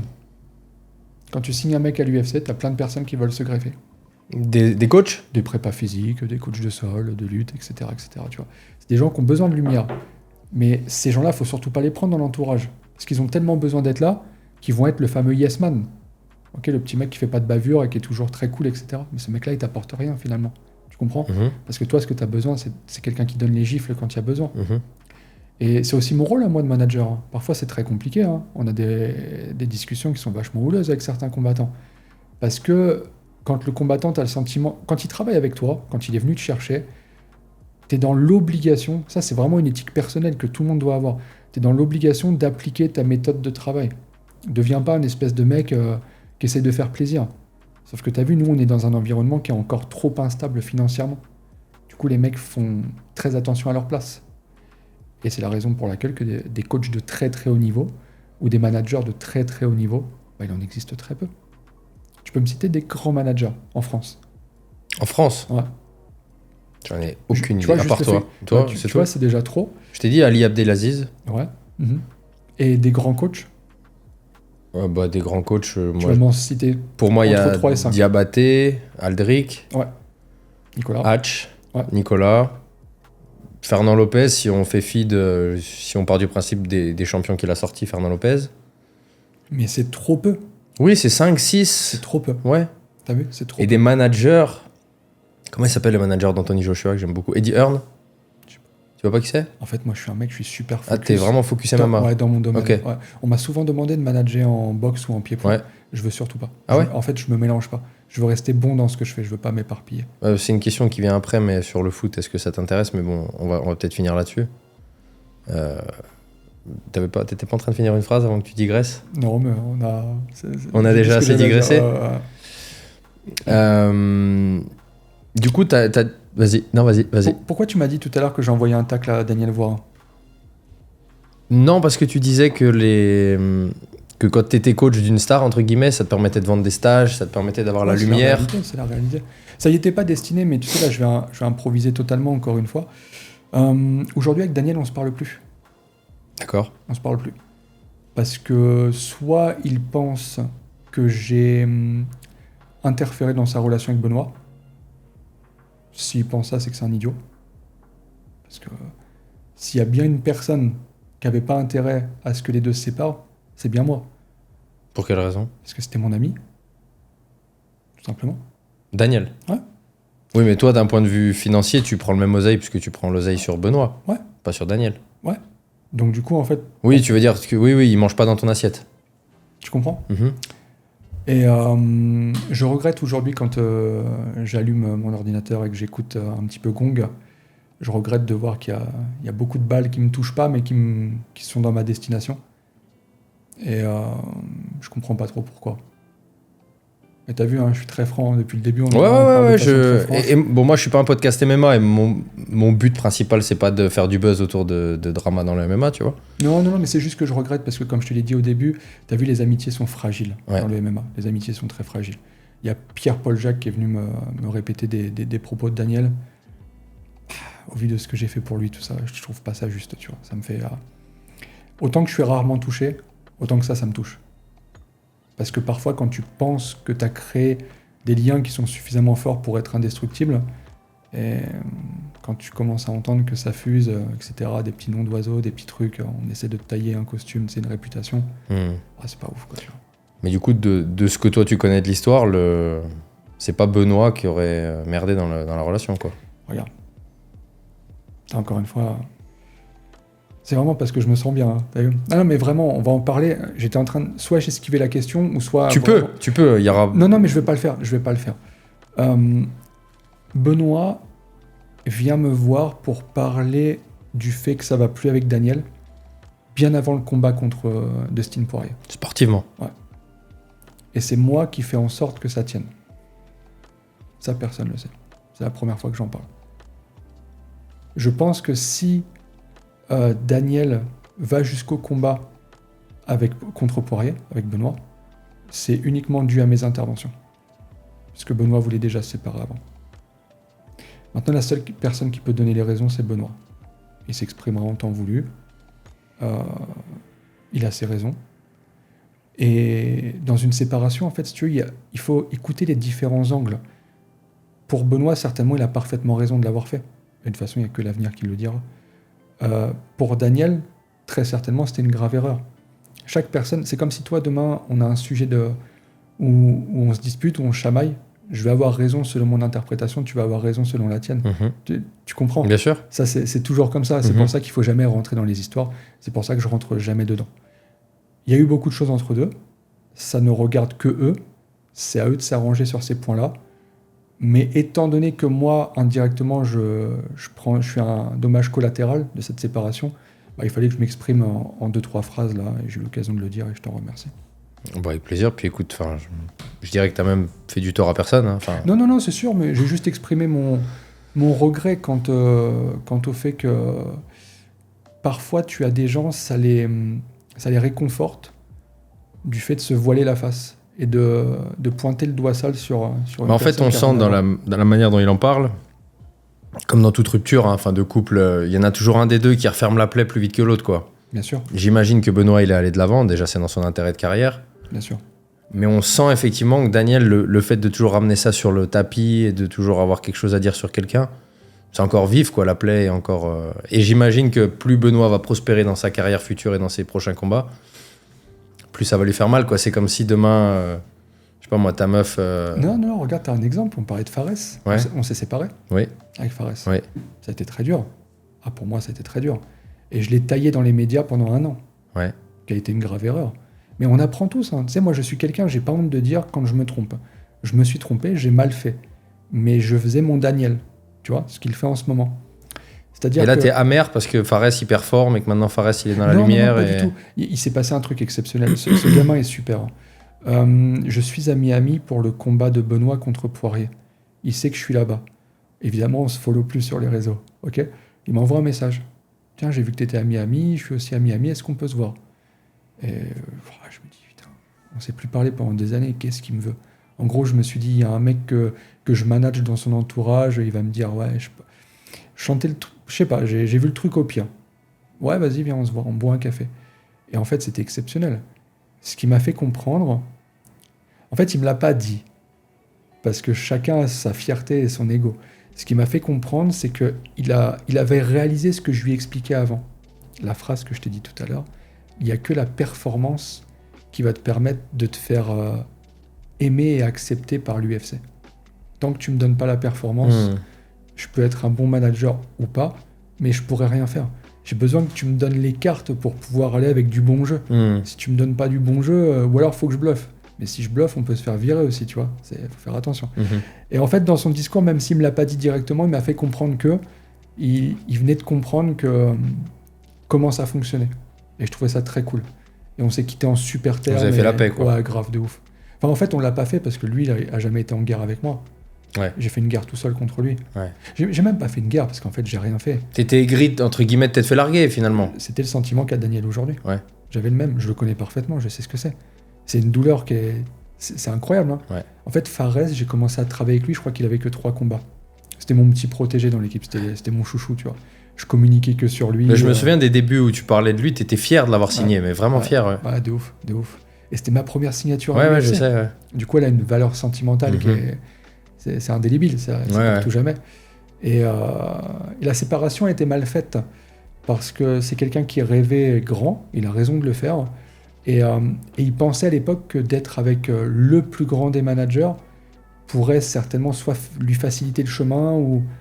Et c'est là où il voulait en venir quand on s'est rencontrés, c'est que finalement, ce sont les résultats qui facilitent le chemin et personne d'autre. En fait, si tu veux, le plus gros des travails, c'est quoi ? C'est de rentrer à l'UFC, chose que j'avais faite.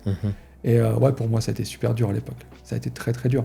C'est pour ça que ce que vit Daniel aujourd'hui, moi, je le comprends parfaitement. C'est que personne ne le sait. J'ai voulu l'attaquer en justice, Fares. Ah bon ? Ouais. Et on s'est arrangé à l'amiable, par avocat. Tu regrettes après coup d'avoir Non, je regrette pas. Je vais t'expliquer pourquoi. Je regrette pas parce que il fallait aussi que je crée un exemple. Parce qu'en fait, si tu fais pas ça, il était en contrat avec moi. Si tu fais pas ça, c'est la porte ouverte. En fait, tous les autres peuvent partir. Parce qu'en fait, Guillaume, il protège pas son travail. Il fallait quand même que je protège les années de travail que j'ai fait pour lui. Tu vois, excuse-moi, je dévie totalement, mais tu vois, par exemple, personne ne sait, il a été champion du ITFC, une petite organisation en Suisse. D'accord. Okay, le promoteur n'avait que 1000 balles à donner à l'adversaire. C'était le budget, en fait, de l'organisation. L'adversaire, il voulait pas venir pour moins de 3000 balles. Qui est-ce qui a rajouté les 2 balles ? Toi ? C'est pas les gens qui commentent, là, à l'heure actuelle, qui ont rajouté les 2 balles. C'est moi, parce que je croyais en lui et je voulais le faire monter. Tu comprends ? Ces gens-là qui me chient dessus à l'heure actuelle, ils n'étaient pas là à l'époque pour payer. Hein. C'est moi qui payais. Ouais. Tu comprends ? Il y a eu beaucoup de sacrifices, il y a eu beaucoup de choses pour l'emmener loin. Et à un moment, il fallait aussi que je protège mon travail. J'ai fait beaucoup pour l'emmener là-bas. Donc en fait, si tu veux, je regrette pas, mais j'aurais voulu que ce soit moins brutal. Ouais, parce qu'il mérite pas ça. Parce que c'est un bon petit gars. Surtout Fares, c'est un bon petit gars. Pour l'avoir rencontré, je le trouve incroyable. Mais tu me comprends ? Est-ce que tu... Je comprends ta posture, effectivement, tu protèges ton travail, ton boulot. Ouais, non, mais malheureusement, même si, moi, tu vois, je travaille pour un Russe et il y a beaucoup de... On se serre la main, on se regarde dans les yeux et c'est un contrat. Mais déjà, c'est différent parce que moi, je bosse que pour une seule personne, si tu veux. Mais quand, effectivement, tu as X dizaines de protagonistes dans ton roster, c'est vrai que tu es obligé de cadrer parce que certains ont peut-être des valeurs à l'ancienne de on se serre la main et voilà. Et puis, encore une fois, peut-être que le on se serre la main, ça va jusqu'à ce que tout se passe bien. Et le jour où ça se passe mal... C'est ça. Tu vois, la preuve en est, c'est que malgré le fait que j'ai fait ça, ça m'a valu aussi 2 départs derrière. Parce qu'en fait, si tu veux, dans les managements, je sais pas comment ça se passe dans les autres sports. Chez nous, c'est toujours comme ça. Il y a un mec qui part, derrière, ça suit. Oui, bah, mais ça, c'est... Enfin, on va pas faire des analyses sociologiques, mais c'est pour tout pareil, un petit peu. Enfin, t'as toujours besoin qu'il y ait un leader ou quelqu'un qui enclenche quelque chose, et derrière, il y en a d'autres qui vont se rallier à sa cause. Derrière, j'ai eu 2 départs. Aboubakar Bati, si tu connais ou pas. Non. Boulox. Ah ouais, ok. Et Abdul Abdouragimov. D'accord. Ok, je connais les deux.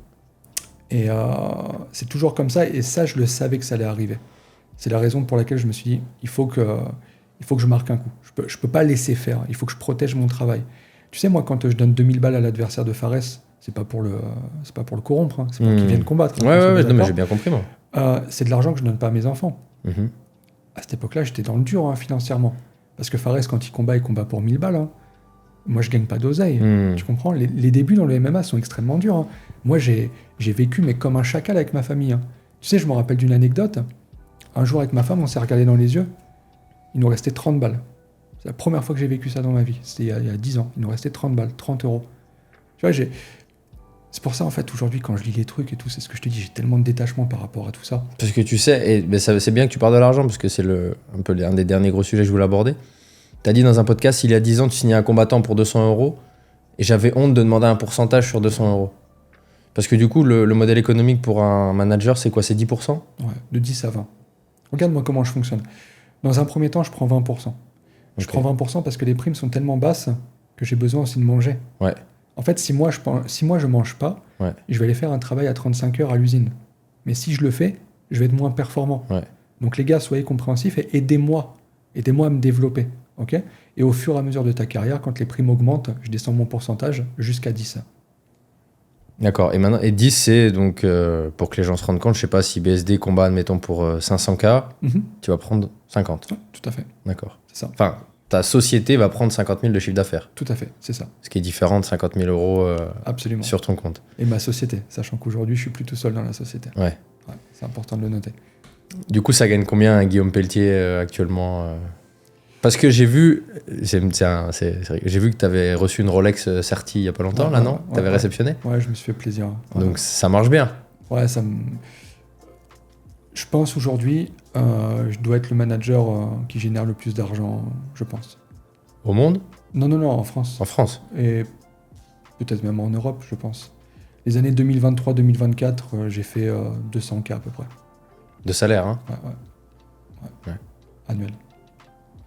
Donc ça veut dire que tu as généré combien pour tes combattants ? Tu as généré 2 millions. 2 millions, ouais. Ouais, quand même, hein. Ouais. Mais tu vois, là, ça paraît énorme. Mais il faut compter les 5 premières années où j'ai mangé des cailloux. Ouais. Et où les gens se moquaient de moi. Parce que tu sais, quand je suis arrivé il y a 12 ans, il n'y avait pas de manager en France. Il n'y en avait aucun. C'est-à-dire que les mecs, en fait, c'était les coachs, beaucoup. Les coachs qui aidaient les combattants à se développer. Hatch, c'était un peu un des premiers, non ? Être manager, non ? Ouais, mais en fait, il avait même pas cette appellation. Ouais. C'était le coach de Saladin Parnasse et il le plaçait sur son 100% fight. Donc en fait, c'était facile parce qu'il était promoteur du 100% fight. On sait comment ça fonctionne. Quand tu es promoteur, tu fais monter tes gars plus facilement. Mais c'était quand même une forme de management, finalement. Mais la première société qui a été créée, c'est la mienne. Et quand je contactais les mecs, ils savaient pas ce que c'était un manager. Mais quoi, un manager ? Tu vas me faire quoi ? Le premier gars que j'ai managé, c'est Malik Merad, le gars le plus ghetto de France. D'accord. Vraiment. Et lui, il m'a fait une passe décisive incroyable. Malik Merad est de Lyon. Ouais. Et il a entraîné 2 jeunes. Un qui s'appelle Yanis Gemouri, que j'ai mis à l'UFC quelques années plus tard. D'accord. Et l'autre qui s'appelle Fares Ziam, que j'ai mis à l'UFC quelques années plus tard. Mais c'est comme ça que ça a commencé. Les premières années sont extrêmement dures. J'ai envoyé, par exemple, Fares, je l'ai envoyé combattre en Ukraine pour, je crois que c'était 800 € à l'époque. Waouh. Tu vois ?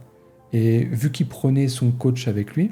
Faut croire en soi, là, hein, pour aller manger des coups en Ukraine pour 800 balles. Hein. Ouais, déjà, mais regarde, vu qu'il prenait son coach avec lui, souvent il me demandait de l'accompagner, parce que les gens, pareil, tu sais, ils connaissent le MMA depuis 2 mois. Ouais. Ils savent pas que moi, j'étais dans le coin de la majorité des mecs dans leur début. Tu vois, quand ils me demandaient de l'accompagner, comme l'organisation prend en charge qu'un coach, c'est moi qui payais mon déplacement. J'étais à perte. En fait, ma femme, elle me regardait, elle osait rien me dire, mais je le voyais dans ses yeux. Mais pourquoi tu fais ça ? En fait, c'était... tu mets à mal la famille, presque. C'était une passion qui me coûtait de l'argent. C'est comme si j'étais un fan de foot qui prenait son abonnement au stade, en fait. Tu comprends ? Ouais. J'étais un ouf dans les yeux de beaucoup de personnes. Donc c'est pour ça qu'aujourd'hui, je pense que je suis légitime à de tels chiffres, parce que je suis le seul qui a pris de tels risques. Comme je dis, une fois, il me restait 30 balles dans la poche. C'est une sensation qui est indescriptible, ça. Donc, encore une fois, si je peux donner un conseil, je crois que t'as vu. Bien sûr, t'as un objectif. Eh ben en fait, écoute personne. Et peut-être que tu vas te ramasser. Si tu te ramasses, tu repars sur autre chose.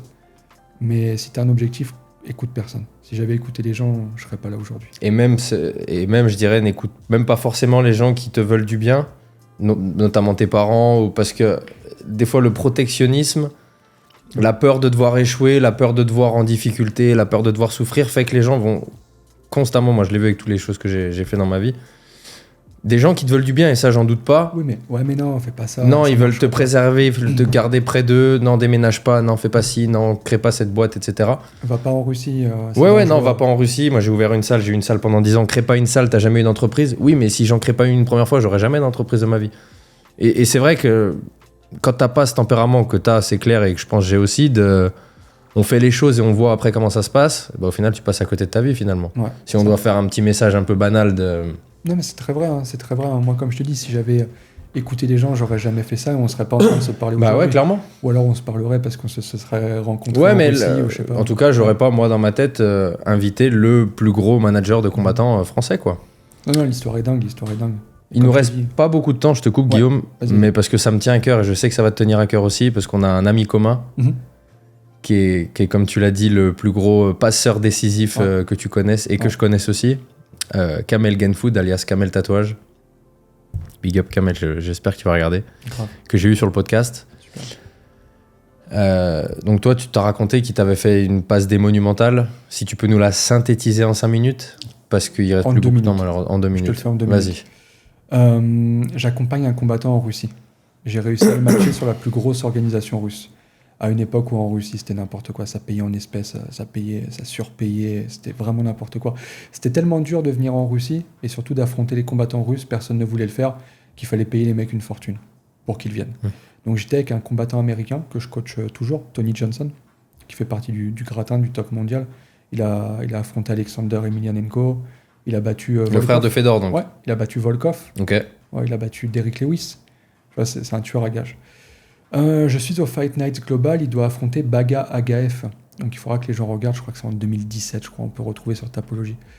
Donc j'ai créé ma société en 2014, donc tu vois, je me suis développé un petit peu, j'arrive à emmener des gars en Russie, donc c'est cool.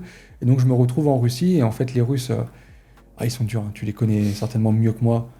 Surtout à cette époque-là, il y a 10 ans, c'était chaud, quoi. Ouais, c'est dur. Que des traquenards, en fait, tu vois, que des traquenards.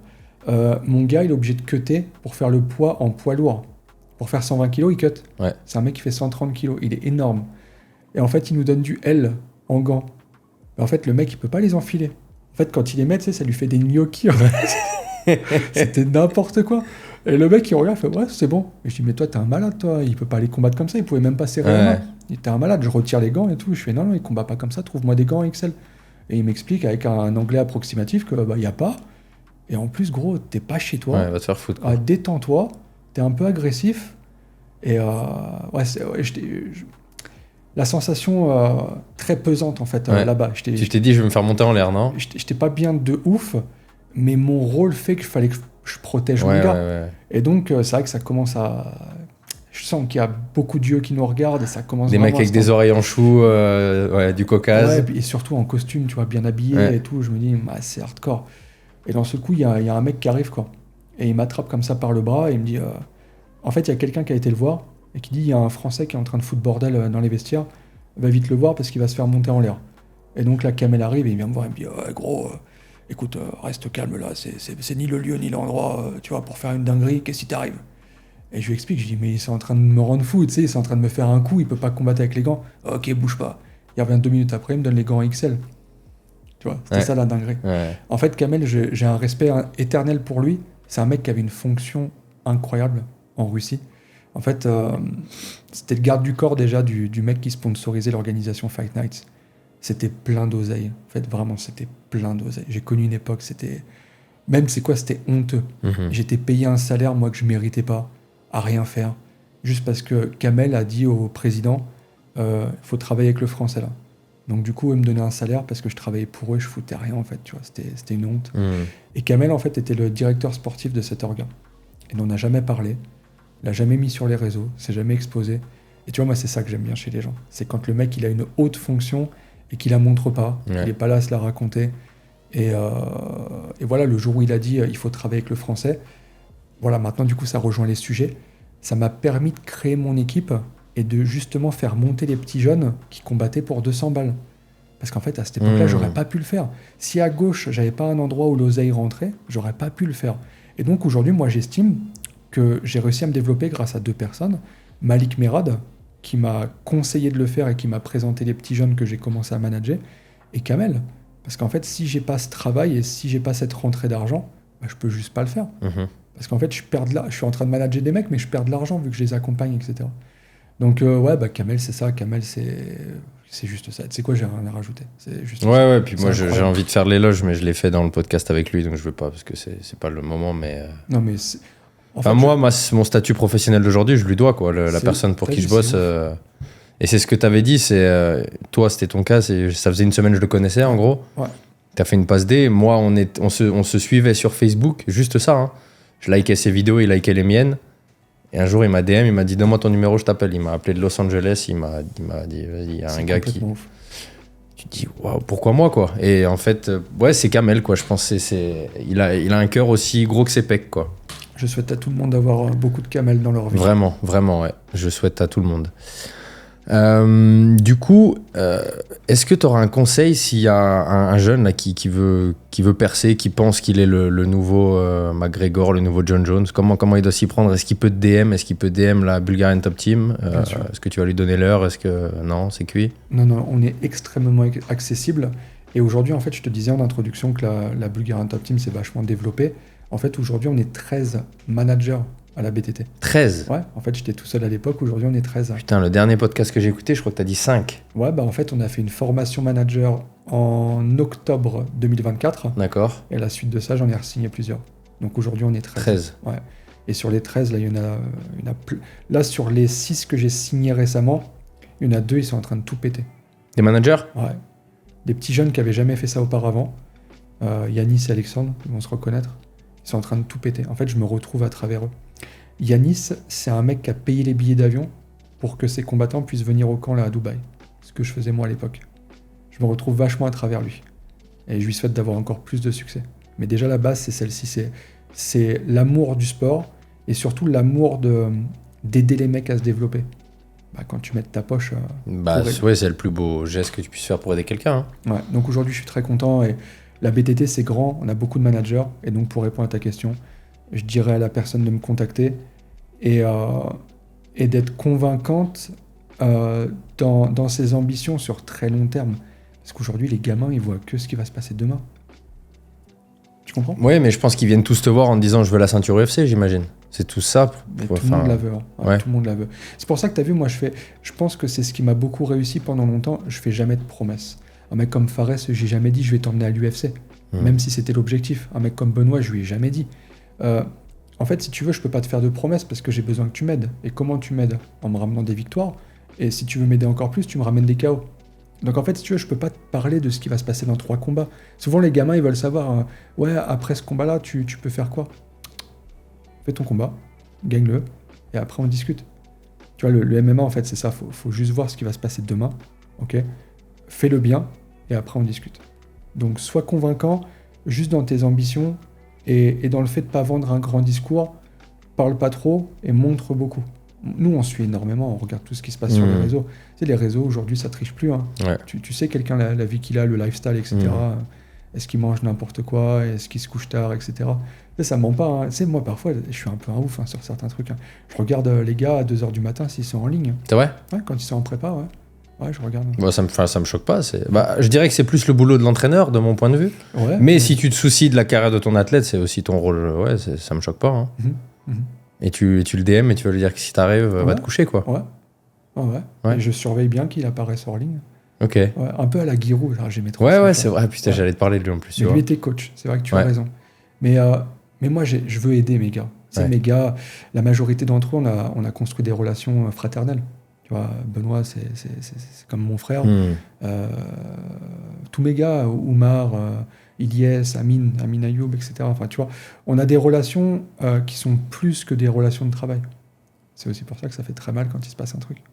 Et à la fois, j'ai envie d'y croire à ça, parce que même d'un point de vue financier, si on parle que de ça, plus tu vas aider ton gars à gagner, plus toi, tu vas gagner finalement. Bien sûr. Donc c'est un win-win jusqu'au bout. Ouais. C'est-à-dire que demain, ton mec, il se tape pour 700 000 à chaque combat, bah, t'es gagnant aussi. Alors c'est un win-win, mais t'es pas sans savoir qu'aujourd'hui, il y a des mecs qui prennent ce qu'il y a à prendre et qui s'en vont. Tu vois, il faut aussi qu'on soit très professionnel par rapport à ça. Aider les mecs, c'est bien, mais t'es pas à l'abri que le gars... Oui, CF les contrats et les choses, bien sûr. Tu sais, je travaillais sans contrat, je crois, les 5 premières années. Okay. Et en fait, j'ai vite compris qu'il fallait le faire. Ouais, que c'était chaud. J'ai vite compris. Ouais. Tu vois, un mec avec qui j'ai travaillé sans contrat, c'était Abdoul. Ok. Bah, je l'ai regretté. Je l'ai regretté parce que c'était pas lui rendre service. Déjà d'une, parce que ça le mettait dans un cadre dans lequel il n'y avait pas suffisamment de discipline, le fait qu'il n'y ait pas de contrat. Et surtout, ça lui permettait de partir du jour au lendemain. Et moi, encore une fois, ça peut être critiqué, mais j'ai pas rentabilisé tout ce que j'ai fait pour lui. Mm-hmm. Pareil, Abdoul, il a appris... Attends, regarde, j'ai une mémoire de ouf. Hein. Faut que tu sois concis, hein. Parce que il y a notre ami derrière qui nous a fait signe qu'il restait 5 minutes. Vas-y. Regarde la mémoire. Abdoul, il a pris Viscardi Andrade pour la ceinture du SHC. Ah, ça devait être en 2018, je crois. Pareil, c'est moi qui paye le mec en face. Ah ouais? Parce qu'il n'y a pas assez de budget pour le faire venir. C'était un ancien combattant de l'UFC. Il voulait pas combattre pour 2000 balles. C'est moi qui ai payé en face. Donc en fait, quand tu donnes de ton argent personnel pour aider le mec dans son développement et que le gars, à la première occasion, part pour des raisons qui n'en sont même pas, parce que même lui me l'a dit, hein, il m'a envoyé un message, il m'a même pas appelé, il m'a envoyé un message pour me dire ouais, c'est juste pour voir ce que les autres font. Je m'en vais, mais c'est juste pour voir en fait. C'est un peu hardcore, hein, et c'est un peu dur. Donc on se doit de se professionnaliser. Et aujourd'hui, c'est vraiment ça que je mets en place, c'est ça que j'apprends aux nouveaux managers. Protège ton temps, parce que le temps que tu passes avec tes combattants, c'est du temps que tu passes pas avec ta famille. Voilà. Ça se tient. Est-ce que tu as des ennemis dans le milieu en France, pour finir? Je pense que j'en ai beaucoup. Ouais. Mais moi, j'en ai pas. Je t'ai entendu être très sarcastique sur la sueur, par exemple. Tu les aimes pas? La sueur, je leur ai reproché pendant très longtemps. C'est pas leur affinité avec Lopez, parce qu'ils ont le droit d'avoir des affinités. C'est dû à leur affinité avec Lopez, leur manque d'objectivité. Les autres équipes n'existaient pas. Ouais. C'est-à-dire que moi, par exemple, je leur envoie un message pour faire un focus sur Abdoul, par exemple. Ils me disent « Ah, mais il combat au Brave, il est pas intéressant. » Abdoul quitte la BTT, signe au Management Factory. Le lendemain, podcast, Abdoul, le meilleur welterweight d'Europe. Tu comprends? Ouais, je vois. Ça, ils ont changé un peu de ligne éditoriale, non? Oui, mais dû au fait qu'aujourd'hui, on ne voit plus Lopez. Oui. C'est aussi dû à ça. Malheureusement, j'aimerais croire qu'ils sont devenus très honnêtes dans leur ligne éditoriale. J'ai juste tendance à penser que c'est juste dû au fait que Lopez ne fasse plus d'apparition. Mais oui, je leur en ai voulu pendant longtemps parce qu'ils étaient les seuls. Le seul média existait. Oui, c'était le seul média, c'est vrai. Et nous, on avait besoin d'eux. Mais ils n'ont pas été là. Ils nous ont pas aidés. Question rapide. Quel est le combattant français le plus sous-coté? Ilyes Giroun. Le plus surcoté? Ah, celle-là, elle va faire mal, forcément. Je sais même pas. Le plus surcoté...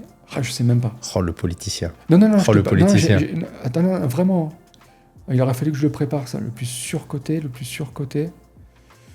Là, j'ai pas. T'as pas? Sais pas. Non, là, je sais On pas. sent que t'as pas envie de blesser quelqu'un. Non, même pas. Non, c'est vrai? Vraiment. Ok, vraiment. Quel sera le français qui aura la ceinture de l'UFC le premier? J'aimerais que ce soit Manon. Ok. Ouais. On la met dans le groupe? Parce que t'as dit le français. Non, le français, la française, bien sûr, ouais. Ok, ouais, Manon. Je pense qu'elle peut taper Valentina. D'accord. Ouais.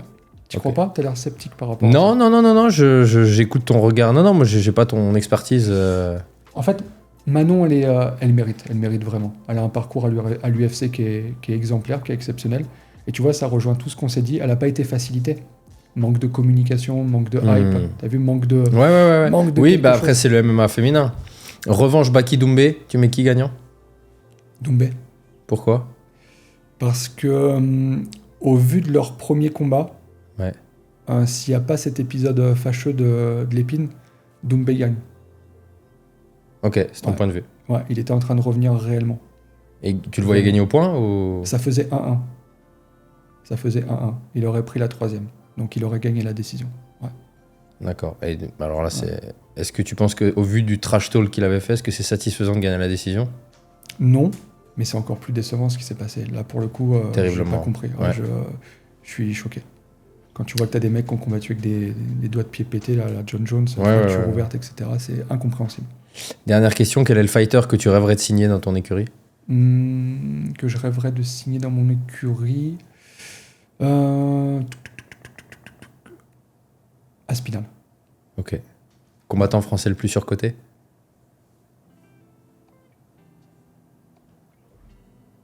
J'ai vraiment Putain, je veux pas t'avoir même à l'usure, quoi. Non, sérieux, j'aimerais vraiment te répondre. Tu veux pas que le podcast fasse des clics, hein? Oh, je crois que je t'en ai donné quelques-uns. T'en as donné. Non. Ok, non, mais je vais pas te forcer à dire un truc que t'as pas envie.